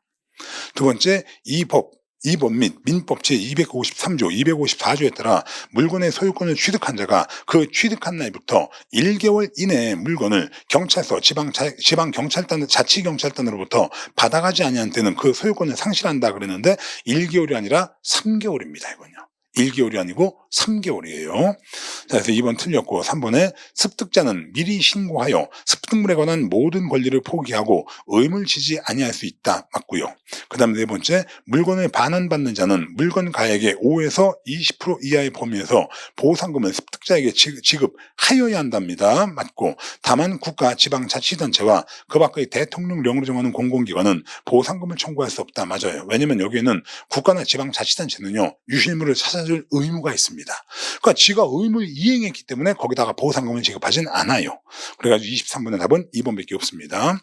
그 다음으로서 24번, 아동 청소년 성보호에 관한 법률상 미수범 처벌 규정이 없는 것 해갖고 남아있는데, 자, 아청성보법상 미수가 처벌되는 거 몇 개 없어요. 이거요. 아청성보법상 미수가 처벌되는 거는 몇 개 되지 않습니다. 그래서 이렇게 아청성보법, 아동 청소년의 성보호에 관한 법률, 법상 미수가 처벌되는 거. 자, 미수가 처벌되는 거, 뭐 이렇게 외웠죠? 이건요, 매매를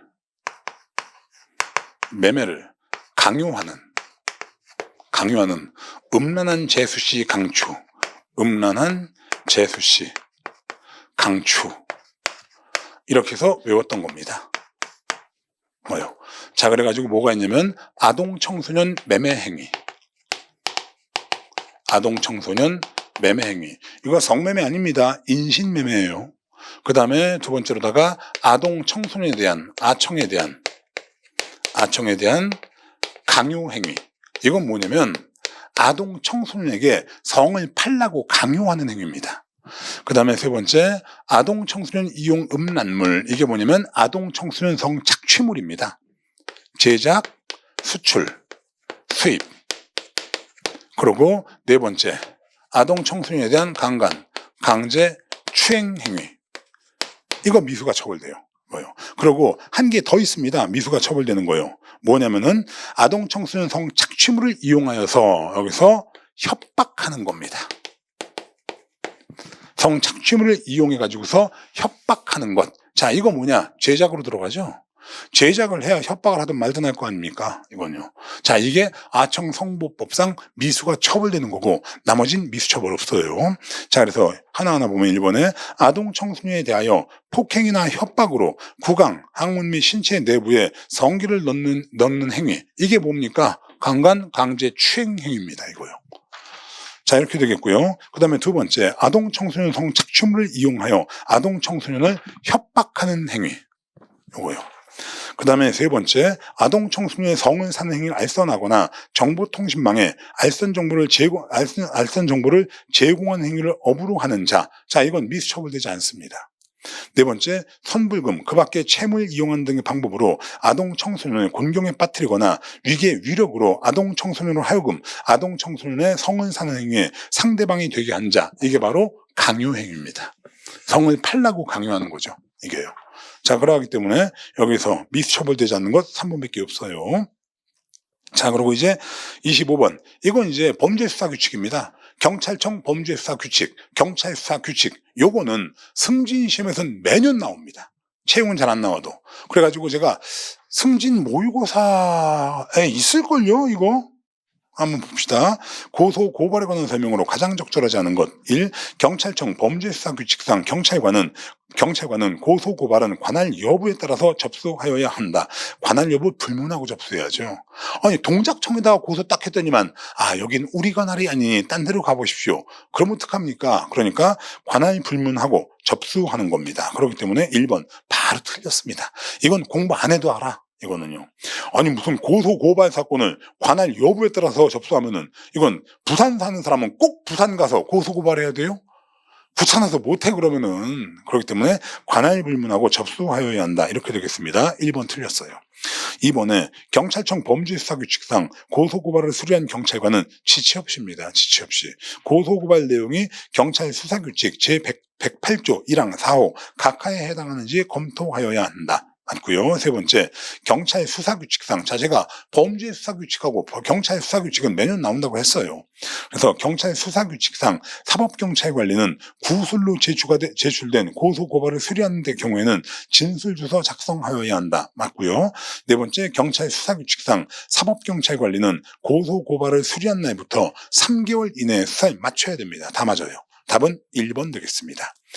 그 다음에 이제 26번, 이게 통비법이 나왔습니다. 이거 통비법이요. 이 통비법이 굉장히 오랜만에 나왔어요. 물론 굉장히 오랜만에 나왔는데 답도 굉장히 오랜만에 옛날 문제 그대로 내버렸습니다. 솔직히 말해서요. 자, 그럼 한 번 보면요. 1번에 통비법상 긴급통신 제한 조치에 관한 설명으로 가장 적절하지 않은 것 1. 검사, 사법경찰관 또는 정보수사기관의 장은 국가안보를 위협하는 업무행위, 직접적인 사망이나 심각한 상해 위험을 야기할 수 있는 범죄 또는 조직범죄 등 중대한 범죄의 계획이나 실행 등 긴박한 상황에 있는 경우 5조 1항 또는 7조 1항 1호 규정에 의한 요건을 구비한 자에 대하여 6조 또는 7조 1항 또는 사망 규정에 의한 절차를 거치지 않고 긴급한 사유가 있는 때는 법원의 허가 없이 통신 제한 조치할 수 있다. 자, 중간에 잡다하게 써놨는데 국가 안보를 위협하거나 심각하거나 이제 직접적 사망을 이야기하는 범죄 이런 것은 급한 경우에는 법원 허가 없이 통신 제한 조치할 수 있다. 이게 바로 긴급 통신 제한 조치의 정의입니다. 그러니까 중간에 뭐 5조 1항이 뭐 이거 볼 거 없어요. 이런 거 볼 거 없이 이렇게 긴급 통신 제한 조치할 수 있다 이거고요. 이번에 사법경찰관이 긴급 통신 제한 조치할 경우 미리 검사에 지휘를 받아야 한다. 다만 특히 급속을 위하여 미리 지휘를 받을 수 없는 사유가 있는 경우에는 긴급 통신 제한 조치 집행 착수 후 지체 없이 검사의 승인을 얻어야 한다. 이렇게 되는데 맞아요. 자, 이거는 수사가 아닙니다. 이건요, 긴급 통신 제한 조치 같은 경우에는 이건 사생활과 관련되어 있는 내용이기 때문에 검사가 이렇게 지휘하고 검사의 승인을 받아야 돼요. 그다음에 세 번째, 검사, 사법경찰관 또는 정보수사기관의 장이 긴급통신 제한 조치를 하고자 하는 경우에는 반드시 긴급검열서 또는 긴급감청서에 의하여야 하며 소속기관에 긴급통신 제한 조치 대장을 비치하여야 한다. 맞아요. 네 번째, 검사, 사법경찰관 또는 정보수사기관장은 긴급통신 제한조치 집행에 착수한 때부터 48시간 이내가 아니라 요건 36시간입니다. 자, 일반적으로 다 긴급체포는 48시간이죠. 근데 여기는 긴급통신 제한조치는 36시간이에요. 특이하게 돼요, 이건요. 그렇기 때문에 48시간이 아니라 36시간 이내에 법원의 허가를 받지 못한 경우에는 해당 조치를 즉시 중지하고 해당 조치를 취득한 자료를 폐기하여야 한다. 이렇게 되겠습니다. 자, 그래가지고 답은 4번밖에 없죠. 그 다음에 7번, 경찰청 범죄수사규칙상 장문수배서에 대한 설명으로 가장 적절한 것, 별게 다 나옵니다 이제. 그런데 이건 아마 실무에 있는, 현직에 있는 형사과 수사과에 있는 분들은 풀 수 있는 문제이지 않을까 싶어요. 왜냐면 바로 그들이 직접 접하는 거니까. 그럼 지구대나 교통과에 있는 사람은 어떡합니까? 그렇게 말입니다. 하여튼간, 자, 이건 이제 뭐 공부하면 되죠. 자, 보면은 가장 적절한 것 1번에 특별 중요 작물 수배서는 수사본부를 설치하고 수사하고 있는 사건에 관하여 바라는 경우의 작물 수배서를 말하며 청색으로 한다. 청색이 아니라 붉은색, 홍색입니다. 홍색. 그리고 2번 지문은 웃깁니다. 자, 1번하고 2번하고 보세요. 1번, 특별 중요 작물 수배서는 수사본부를 설치하고 수사하고 있는 사건에 관하여 바라는 경우 이러고 나와요. 2번, 특별 중요 작물 수배서는 수사본부를 설치하고 수사하고 있는 사건 이외의 중요한 사건에 관하여 바라는 경우. 틀렸죠, 이거요. 자, 그래가지고 특별 중요 작물 수배서는 수사본부를 설치하고 수사하고 있는 사건에 관하여 바라는 경우입니다. 그리고 작물 수배서는 홍색으로 하는 거고요. 그러니까 2번 틀렸죠. 그래서 1번하고 2번은 똑같은 지문이에요. 근데 1번 지문은 색깔을 바꾼 거고요. 2번 지문은요, 이거는 여기서 사건 이외, 사건에 관하여 이걸 바꾼 겁니다. 제가 볼 때 출제 위원이 지문마다 다른가? 이 생각이 들더라고요. 아니, 동일한 출제 위원이었으면 1번, 2번은 같은 지문이에요. 지문 한 개 가지고 어떻게 지문 2개 만들어 버립니까? 하여튼 그렇게 되겠고요. 세 번째, 보통 작물숲에서는 그 밖의 사건에 관하여 발언한 경우에 작물숲에서를 말하며 까진 맞아요. 백색으로 한다. 맞습니다. 답은 3번이네요. 이건요. 그다음에 4번에 중요 작물숲에서는 수사본부를 설치하고 수사하고 있는 사건 이외의 중요한 사건에 관하여 발언하는 경우에 작물숲에서를 말하며, 자, 이건 특별 중요 작물이 아니라 그냥 중요 작물입니다. 그냥 중요 작물이에요. 자, 이렇게 그냥 중요 작물을 말하면 이것은 청색으로 합니다. 그러기 때문에 여기서 가장 적절한 것 해가지고 3번밖에 없죠. 이거예요. 자, 이렇게 되겠고요. 3번은 뭐 맞는 말이니까 3번밖에 없죠. 자, 이렇게 되겠고, 그 다음에 이제 28번. 경찰청 피의자 유치 및 호송 규칙에 관한 설명으로 가장 적절하지 않은 것. 자, 이거는 틈틈이 나오는 겁니다. 우리 승진 시험에서는요. 자, 그래서 1번을 보게 되면은 경찰서장은 피의자 유치 및 유치장 관리의 전반적 지휘 감독을 하여야 하며 그 책임을 져야 한다. 맞습니다. 이건요. 왜냐면 이 유치장이 어디냐면 경찰서에 있잖아요. 그러니까 당연히 경찰서장이 하죠. 두 번째, 형사범과 구류 처분을 받은 자, 19세 이상의 사람과 19세 미만의 사람, 신체 장애인 및 사건 관련 공범자 등은 유치실이 허용하는 범위 내에서 분리해서 유치해야 됩니다. 아니, 당연하겠죠. 공범자 같이 넣으면 어떻게 되겠어요? 서로 입 맞추겠죠. 모의하겠죠. 이건요. 그 다음에 19세 이상의 사람과 19세 미만, 이건 소년범은 성인과 분리구금해야 되죠. 이렇게 됩니다.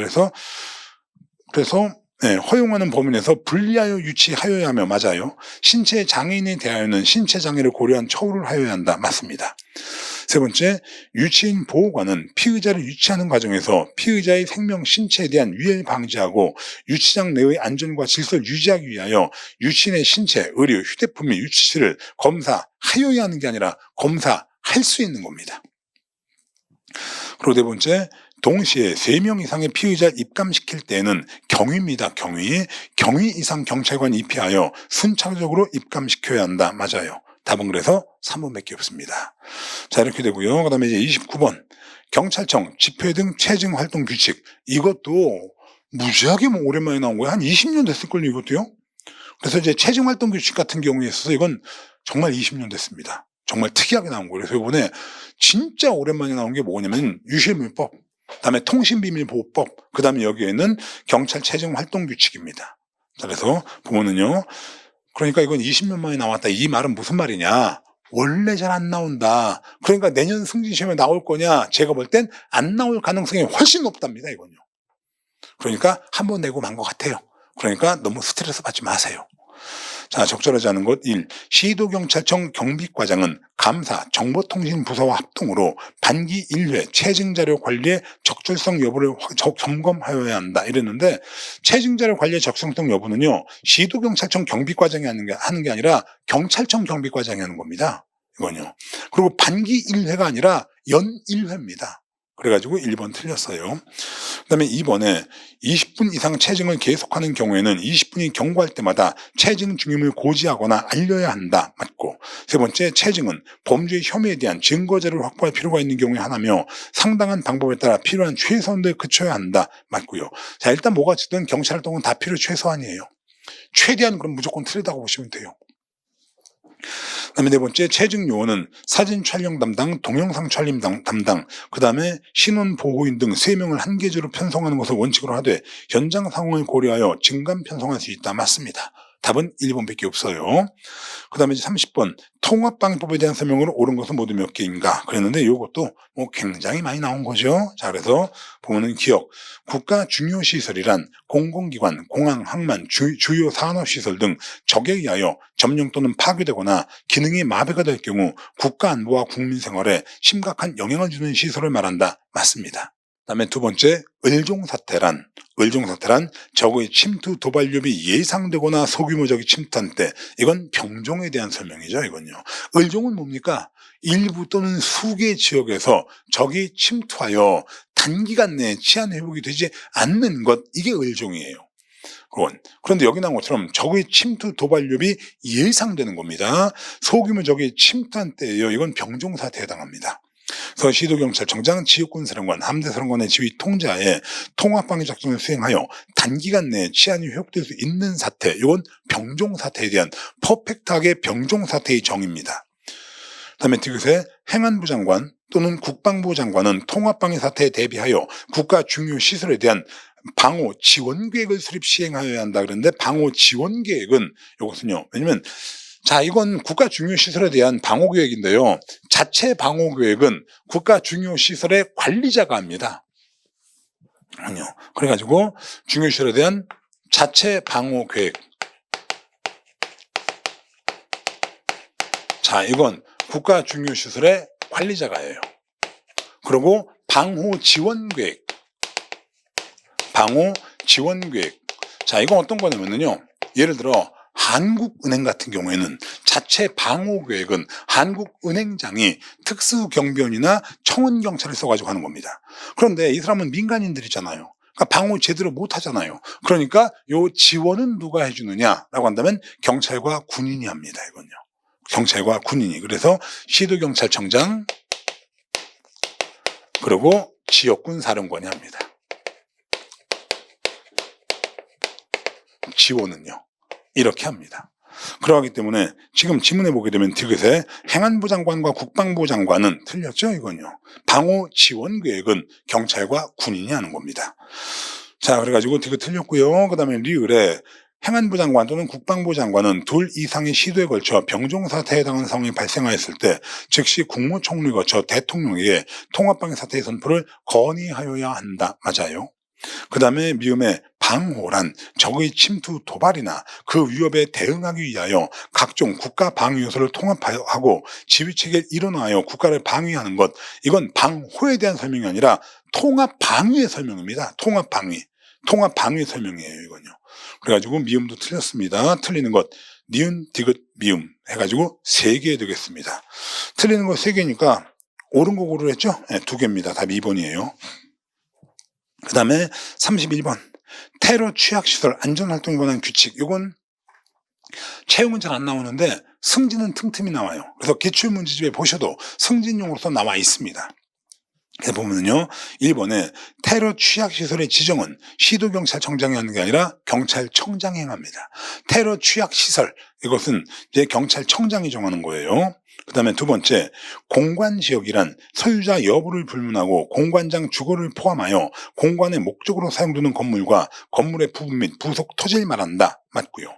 3번째 다중이용 건축물 중 B급은 테러에 의하여 파괴되거나 기능마비 시 제한된 지역 하고 나와 있는데 틀렸습니다. 제한된 지역 이건 C급이에요. 이건요. 그래가지고 여기서 C급이 제한된 지역에서 단기간 포인트 얘기하는 겁니다. 제한된 지역에서 단기간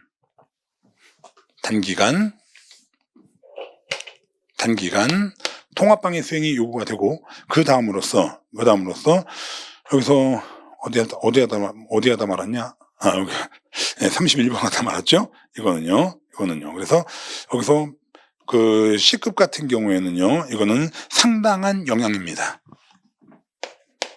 상당한 영향. 요건 C급이고요. 그 다음에 B급이 있습니다. 이건요. 자, B급이 있는데 B급은 여기서 테러에 의해서 파괴된 것을 기임한 시 일부 지역입니다. 일부 지역. 그리고 국민 생활에 중대한 영향입니다. 요게 B급이에요. A급은요. 결정적 영향이에요. 자, 그래서 지문에 보게 되면 여기서 다중이용 건축물 중 B급은 테러에 의해 파괴되거나 기능마비 시 제한된 지역의 테러 진압 작전이 요구가 되고, 자, 요건 C급에 대한 설명입니다. 그 다음에 그 뒤에 국민 생활에 결정적 영향, 요거는 A급에 대한 설명이에요. 요건 A급. 그렇기 때문에 여기서 3번은 뭐 많이 틀렸죠? B급은 여기 나온 것처럼 일부 지역, 그 다음에 이제 중대한 영향 이렇게 됩니다. 결정적 영향은 A급이에요. 자, 그래가지고서 여기서 3번도 틀렸어요. 답은 2번이었고, 그 다음에 4번에 시도경찰청장은 여기서 관할 내 다중이용 건축물 등 전체에 대해 해당 시설 관리자의 동의를 받아 분기 1회 지도점검 실시하여야 한다. 이러고 나와 있는데 틀렸죠, 이거는요. 단기 인례하는 겁니다. 이건요. 그래서 보면 시도경찰청장은 관할 내 다중이용 건축물 중 일부를 선발해가지고 반기 1회 이상 지도점검 실시해야 되는 겁니다. 이건요. 반기 1회 이상. 자, 그래가지고 4번 틀렸어요. 그 다음에 32번. 도로교통 관련 법령상 개인형 이동장치인데 개인형 이동장치가 뭐냐? 전동 퀵보드 알죠? 그게 개인형 이동장치입니다. 이건요. 그래서 개인형 이동장치에 관한 설명으로 가장 적절하지 않은 것 1. 개인형 이동장치란 도로교통법 제2조 제19호 남목의 원동기장치 자전거 중 시속 25km 이상으로 운행할 경우 전동기가 작동하지 아니하고 자체 중량이 30kg 미만인 것으로서 행안부령으로 정하는 것을 말한다. 맞죠? 두 번째, 전동 퀵보드 및 전동 이륜 평행차는 1명, 전동기의 동력만으로 움직일 수 있는 자전거는 2명의 승차 정원을 초과하여 동승자를 태우고 운전해서는 아니 되며 이를 위반할 경우 범칙금 4만 원이 부과가 된다. 맞아요. 그 다음에 세 번째, 어린이, 노인, 그 밖에 행안부령으로 정하는 신체 장애인이 개인형 이동장치를 운전하는 경우 바로 틀렸습니다. 어린이가 전동 퀵보드 타고 다니면 안 되죠. 왜냐? 개인형 이동장치도 뭐가 필요해? 최소 원동기장치 자전거 면허 이상이 필요합니다. 이건요. 그렇기 때문에 여기 나온 것처럼 어린이, 그다음에 신체 장애인 이런 나왔는데 일단 어린이는요. 여기서 개인형 이동장치 운전하게 하면 안 됩니다. 아예요. 그렇기 때문에 여기 나온 것처럼 어린이 개인형 이동장치를 운전하는 경우 보도를 통행할 수 있다. 택도 없는 소리입니다. 어린이는 개인형 이동장치 운전 자체가 안 됩니다. 그렇기 때문에 여기는 3번은 문장 자체가 틀려버렸어요. 답은 그래 3번이에요. 이 경우 개인형 이동장치의 운전자는 어린이는 안 된다니까. 어린이는요. 애들이 전동 퀵보드 타고 다니면 어떡해. 전동 퀵보드는 최소한 원동기 장치 자전거 면허 이상이 있어야 돼요. 그러니까 만 16세 이상자가 되는 겁니다. 어린이는요. 도로교통법상 어린이는 13세 미만이에요. 13세 미만. 그러니까 어린이는 전동 퀵보드 개인형 이동장치 운전 자체가 안 돼요. 이건요. 그렇기 때문에 3번 말도 안 되는 거니까 틀렸고요. 그 다음에 네 번째, 개인형 이동장치 운전자가 횡단보도를 이용하여 도로를 횡단할 때에는 개인형 이동장치에서 내려서 개인형 이동장치를 끌거나 들고 보행하여야 한다. 맞습니다. 자전거하고 똑같아요. 그래서 틀리는 거 답 3번밖에 없고요.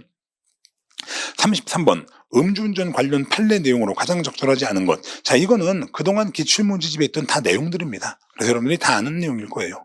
보면 먼저 1번에 음주운전 신고받고 출동한 경찰관이 만취한 상태로 시동이 걸린 차량 운전석에 앉아있는 피고인을 발견하고 음주 측정을 위해 하차를 요구함으로써 도로교통법 제44조 2항이 정한 음주 측정에 관한 직무에 착수하였다고 할 수 있다. 맞습니다. 자, 그때 자, 문 열어주세요.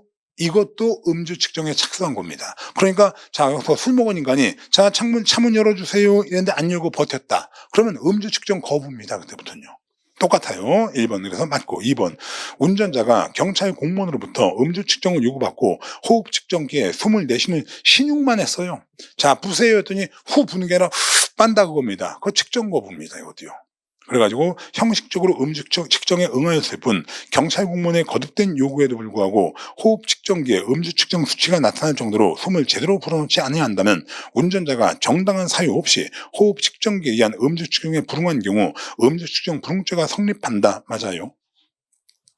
그 다음에 세 번째, 운전자가 정당한 이유 없이 호흡 측정 결과 확인을 거부하면서 시간을 보내다가 위 시점으로부터 상당한 시간이 경과한 후에야 호흡 측정 결과에 이의를 제기하면서 혈액 채취 방법에 의한 측정을 요구하는 경우에는 경찰 공무원이 혈액 채취 방법에 의한 측정을 실시하지 않았다 하더라도 호흡 측정기에 의한 측정 결과만으로 음주운전 사실을 증명할 수 있다. 맞습니다. 이건요.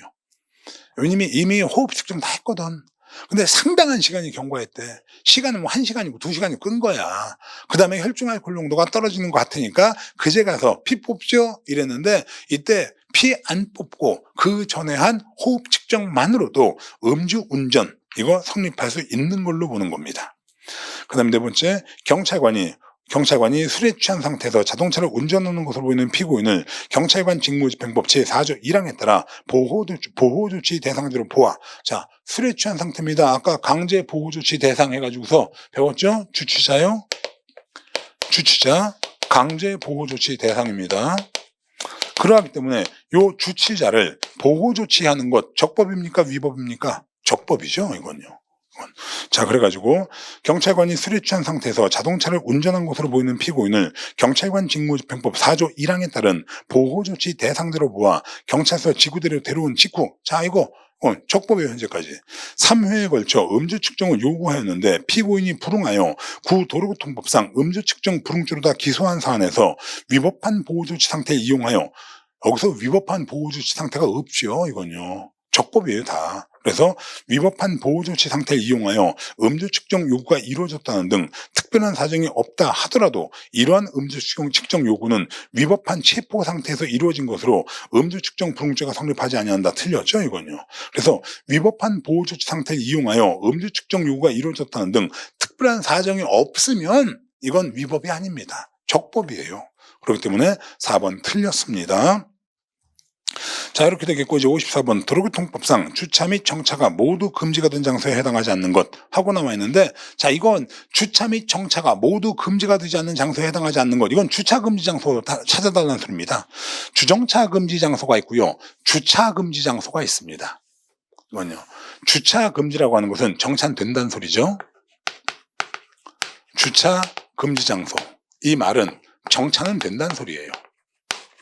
어디냐 라고 한다면요, 첫 번째 터널 안 다리 위, 터널 안 다리 위, 여기는 이건 정차는 됩니다. 주차가 안 돼요. 그 다음에 두 번째 도로공사 양쪽 가장자리로부터 5m 이내, 그 다음에 다중이용업소로부터, 다중이용 시설로부터 5m 이내. 자, 여기는 주차가 안 됩니다. 정차는 돼요. 이거는요. 자, 그래가지고서 이제 문제에 보게 되면은요, 주차 및 정차가 모두 금지가 된 장소에 해당하지 않는 것 했습니다. 1. 도로 공사하고 있는 경우 그 공사구역 양쪽 가장자리로부터 5m 이내. 자, 이건 주차 금지만이죠. 정차는 됩니다. 그렇기 때문에 답은 바로 1번입니다. 그 다음에 2번에 안전지대가 설치가 된 도로에서 그 안전지대 사방으로부터 약 10m 이내, 자, 10m짜리 들어가는 건 다 주정차 금지구역이에요. 그 다음에 건널목 가장자리 횡단보도로부터 10m 이내, 이것도 주정차 금지구역. 그 다음에 교차로 가장자리나 도로 모퉁이로부터 5m, 이것도 주정차 금지구역입니다. 그래서 답은 1번밖에 없고요. 그 다음에 35번에 경찰관의 정보 수집 및 처리에 관한 규정상 경찰의 정보활동에 대한 설명으로 가장 적절하지 않은 것. 1. 경찰관은 법령의 직무 범위를 벗어나 개인의 동향 등을 파악하기 위해 사생활에 관한 정보를 수집, 작성, 배포하는 행위는 안 된다. 자, 정보 수집 안 되는 게 있습니다. 뭐가 안 되냐면요, 이거는요, 정치 관련 정보, 사생활 관련 정보, 이거 안 되고요. 그 다음에 이제 거기서 적절하지 아니한 직함을 사용하는 행위 안 되고요. 그 다음에 강제력 행사도 안 됩니다. 그렇기 때문에 1번 맞는 말입니다. 사생활 관련 정보는 수집하면 안 돼요. 2번 경찰관은 정보를 수집하는 경우에 상대방에게 자신의 신분을 밝혀야 됩니다. 밝히고 정보 수집의 목적을 설명해야 하지만 범죄의 대응을 위한 정보활동에 현저한 지장을 초래할 우려가 있는 경우에는 이러한 절차 생략할 수도 있다. 맞고요. 세 번째, 경찰관은 시민사회단체에 상시적으로 출입해서 안 되며 정보활동을 위해 필요한 경우에 하나요 일시적으로만 출입하여야 한다. 맞죠? 민간기관, 그 다음에 시민사회단체, 여기는 일시적 출입만 가능합니다. 네 번째, 경찰관은 국민의 생명 신체의 안전이나 국가 안보에 긴박한 위험이 발생할 우려가 있는 경우에도 이때도 마찬가지로 직무와 무관한 비공식 직함 사용 안 됩니다. 이거는요. 직무와 무관한 비공식 직함, 이게 뭡니까? 경찰인데 정보과에 근무한다고 정수기 회사 직원 직함 사용하는 거 안 된다고요. 이건요. 왜냐, 지금 여기서 우리가 2번 지문에서 봤지만 경찰관은 정보를 수집하는 경우 상대방에게 자신의 신분을 밝혀야 돼요. 그렇기 때문에 여기서 직무와 무관한 비공식 직함 사용하는 것 안 됩니다. 이건요. 자, 그래가지고 4번 틀렸죠. 자, 답은 4번이고, 그 다음에 36번 집시법 맨날 나오는 겁니다. 집회 및 시위에 관한 법률상 철회 신고에 대한 설명으로 가장 적절하지 않은 것. 1. 주최자는 6조 1항에 따라 신고한 5개 집회 또는 시위를 하지 아니하게 된 경우에는 신고에서 적힌 집회 일시 24시간 전에 그 철회 사유 등을 적은 철회 신고서를 관할 경찰 관서장에게 제출하여야 한다. 맞아요. 두 번째, 철회 신고서 받은 관할경찰 관서장은 8조 3항에 따라 금지 통고한 집회나 시위가 있는 경우 그 금지 통고를 받은 주최자에게 철회 사실을 즉시 알려야 한다. 맞아요. 그 다음에 세 번째, 6조 3항에 따라 통지받은 주최자는 그 금지 통고된 집회 또는 시위를 최초 신관으로 개최할 수 있으며 금지 통고 등으로 시기를 놓친 경우에는 일시를 새로이 정하여 집회 또는 시위를 시작하기 24시간 전에 관할 경찰 관서장에게 신고서 제출하고 집회 또는 시위를 개최할 수 있다. 맞습니다. 네 번째, 8조 4항에 해당하는 먼저 신고가 된 5개 집회 시위 주최자가 정당한 사유 없이 철회 신고서를 제출하지 않는 경우 100만 원 이하의 벌금이 아니라 100만 원 이하의 과태료입니다. 벌금이 아니고요. 답은 4번 되겠고요. 그 다음에 37번, 집회 및 시위에 관한 판례의 내용으로 가장 적절하지 않은 것. 1. 사전 금지가 된 집회라면 실제 이루어진 집회가 당초 신고 내용과 달리 평화롭게 개최되는 등 타인의 법익 침해나 기타 공공 안녕 질서에 대하여 직접적이고 명백한 위험을 초래하지 않은 경우라 하더라도 이에 대한 해산을 명하거나 불응하였다고 처벌할 수 있다, 이러고 나와 있는데, 자, 이것은 명백한 위험을 초래하는 경우만, 집회 시위는요, 이렇게 명백한 위험을 초래하는 경우, 요때만 금지 및 해산이 가능합니다. 그렇기 때문에 여기서 명백한 위험에 우려가 있는 경우, 요거만 가지고는 금지 및 해산 안 된다 그랬어요.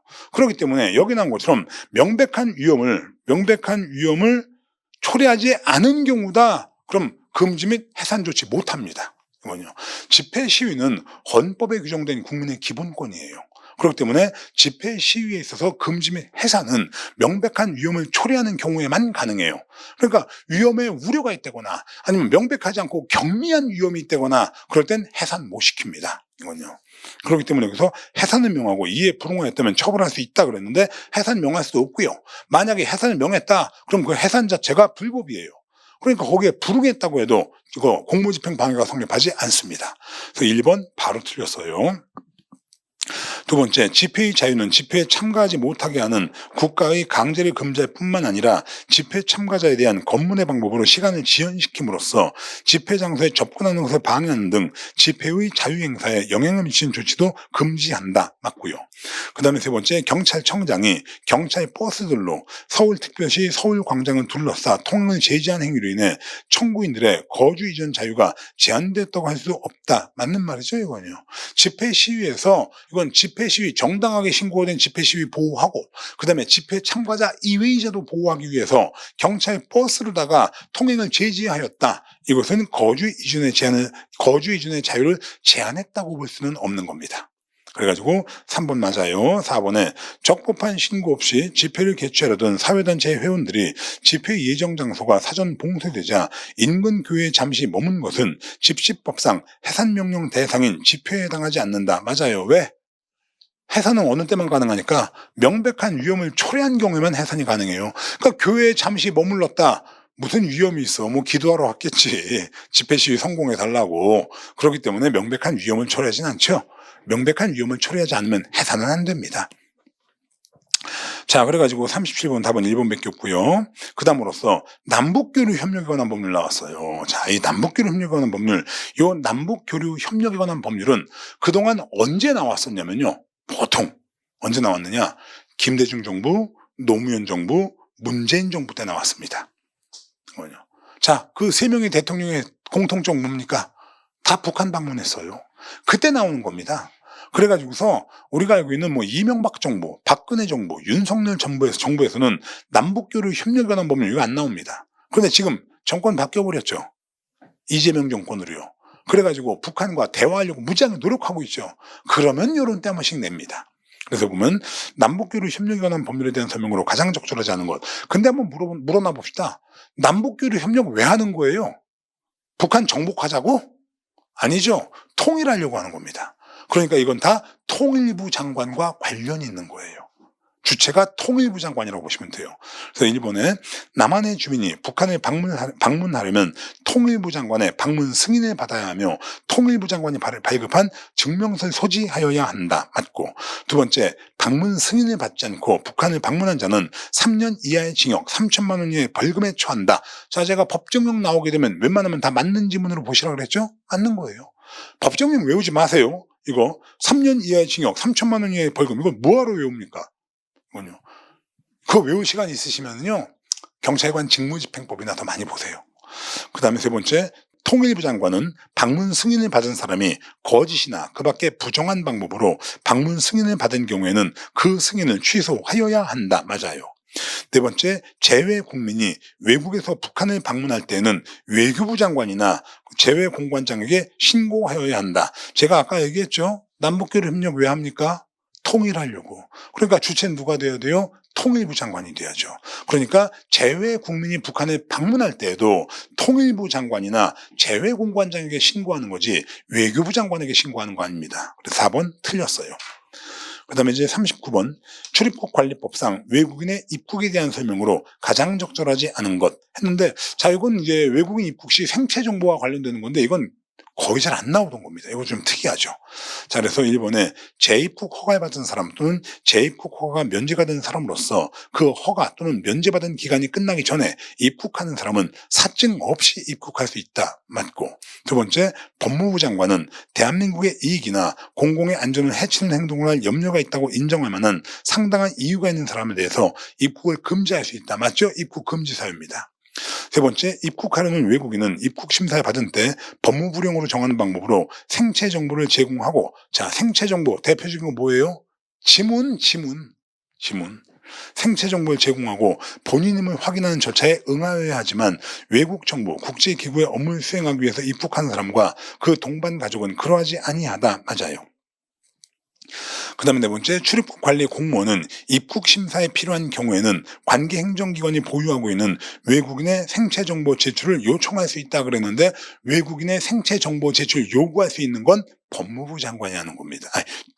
법무부 장관이 하는 겁니다. 입국이니까 이건 법무부 장관이 하는 거예요. 그래서 출입국 관리 공무원은 이러면 안 되고 법무부 장관은 이래야 됩니다. 자, 그래서 4번이고요. 다음에 이제 마지막 문제입니다. 자, 이거 국제수배서죠. 제가 수업 시간에 뭐라 그랬습니까? 국제수배서는 거의 안 나오는데, 옛날엔 잘 나왔어요. 요즘 거의 안 나오는데 우리가 이제 안 나오겠지 하고 공부 안 하는 순간 나온다고요. 그래서 제가 이 국제수배서는 반드시 문풀에서 한 문제 넣는다고요. 왜냐면 내용이 어렵지가 않아. 쉬워. 그런데 이건 안 보면 틀려요. 안 보면. 그래가지고서 한 번 정도 보라고 항상 넣어놓는 겁니다. 그래서 40번, 국제형사경찰기구에서 발부하는 국제수배서에 관한 설명으로 가장 적절하지 않은 것. 청색수배서, 청소입니다. 소재 확인이에요. 청색수배서, 범죄에 관련인 소재 확인 목적으로 발부, 맞고, 흑색수배서는요, 사망자의 신원 확인입니다. 그렇기 때문에 여기 나온 것처럼 실종자 소재 확인 틀렸어요. 흑색수배서는 사망자의 신원 확인 목적으로 발행하는 겁니다. 그 다음에 오렌지색 수배서, 이건 위험물질 경고 목적으로 발부하는 거고요. 그 다음에 보라색 수배서, 이걸 자주색 수배서나 보라색 수배서라고 해요. 원문은 퍼플 노티스고요. 자, 그래서 이것은 범죄 수법 수배서입니다. 그러니까 이제 범죄 수법 정보 제공을 목적으로 발부하는 겁니다. 맞아요. 답은 2번밖에 없습니다. 자, 그래가지고 이렇게 해서 일단 엊그저께 봤던 실무 종합 승진 기출 해설을 했습니다. 자, 이걸 기출 해설을 길게 하게 되면 여러분들이 듣기도 힘들 것 같고 해서 제가 웬만하면 이걸 100분 안에 끝내려고 하고 있어요. 항상. 그래서 대략 제가 볼 때는 100분 정도 걸린 것 같아요. 맞나? 90분 걸렸나? 하여튼 그 정도면 보기 쉬울 거라고 보니까 한 번 정도 쭉 보시고 경향 파악해 보시고, 그 다음에 어느 부분에서 어떻게 나오는지 좀 보시고. 자, 기출문제집은 이미 다 본 겁니다. 시험에서. 그러니까 이것은 경향 파악 용도와 여기에 나온 것 자체가 중요한 내용들이에요.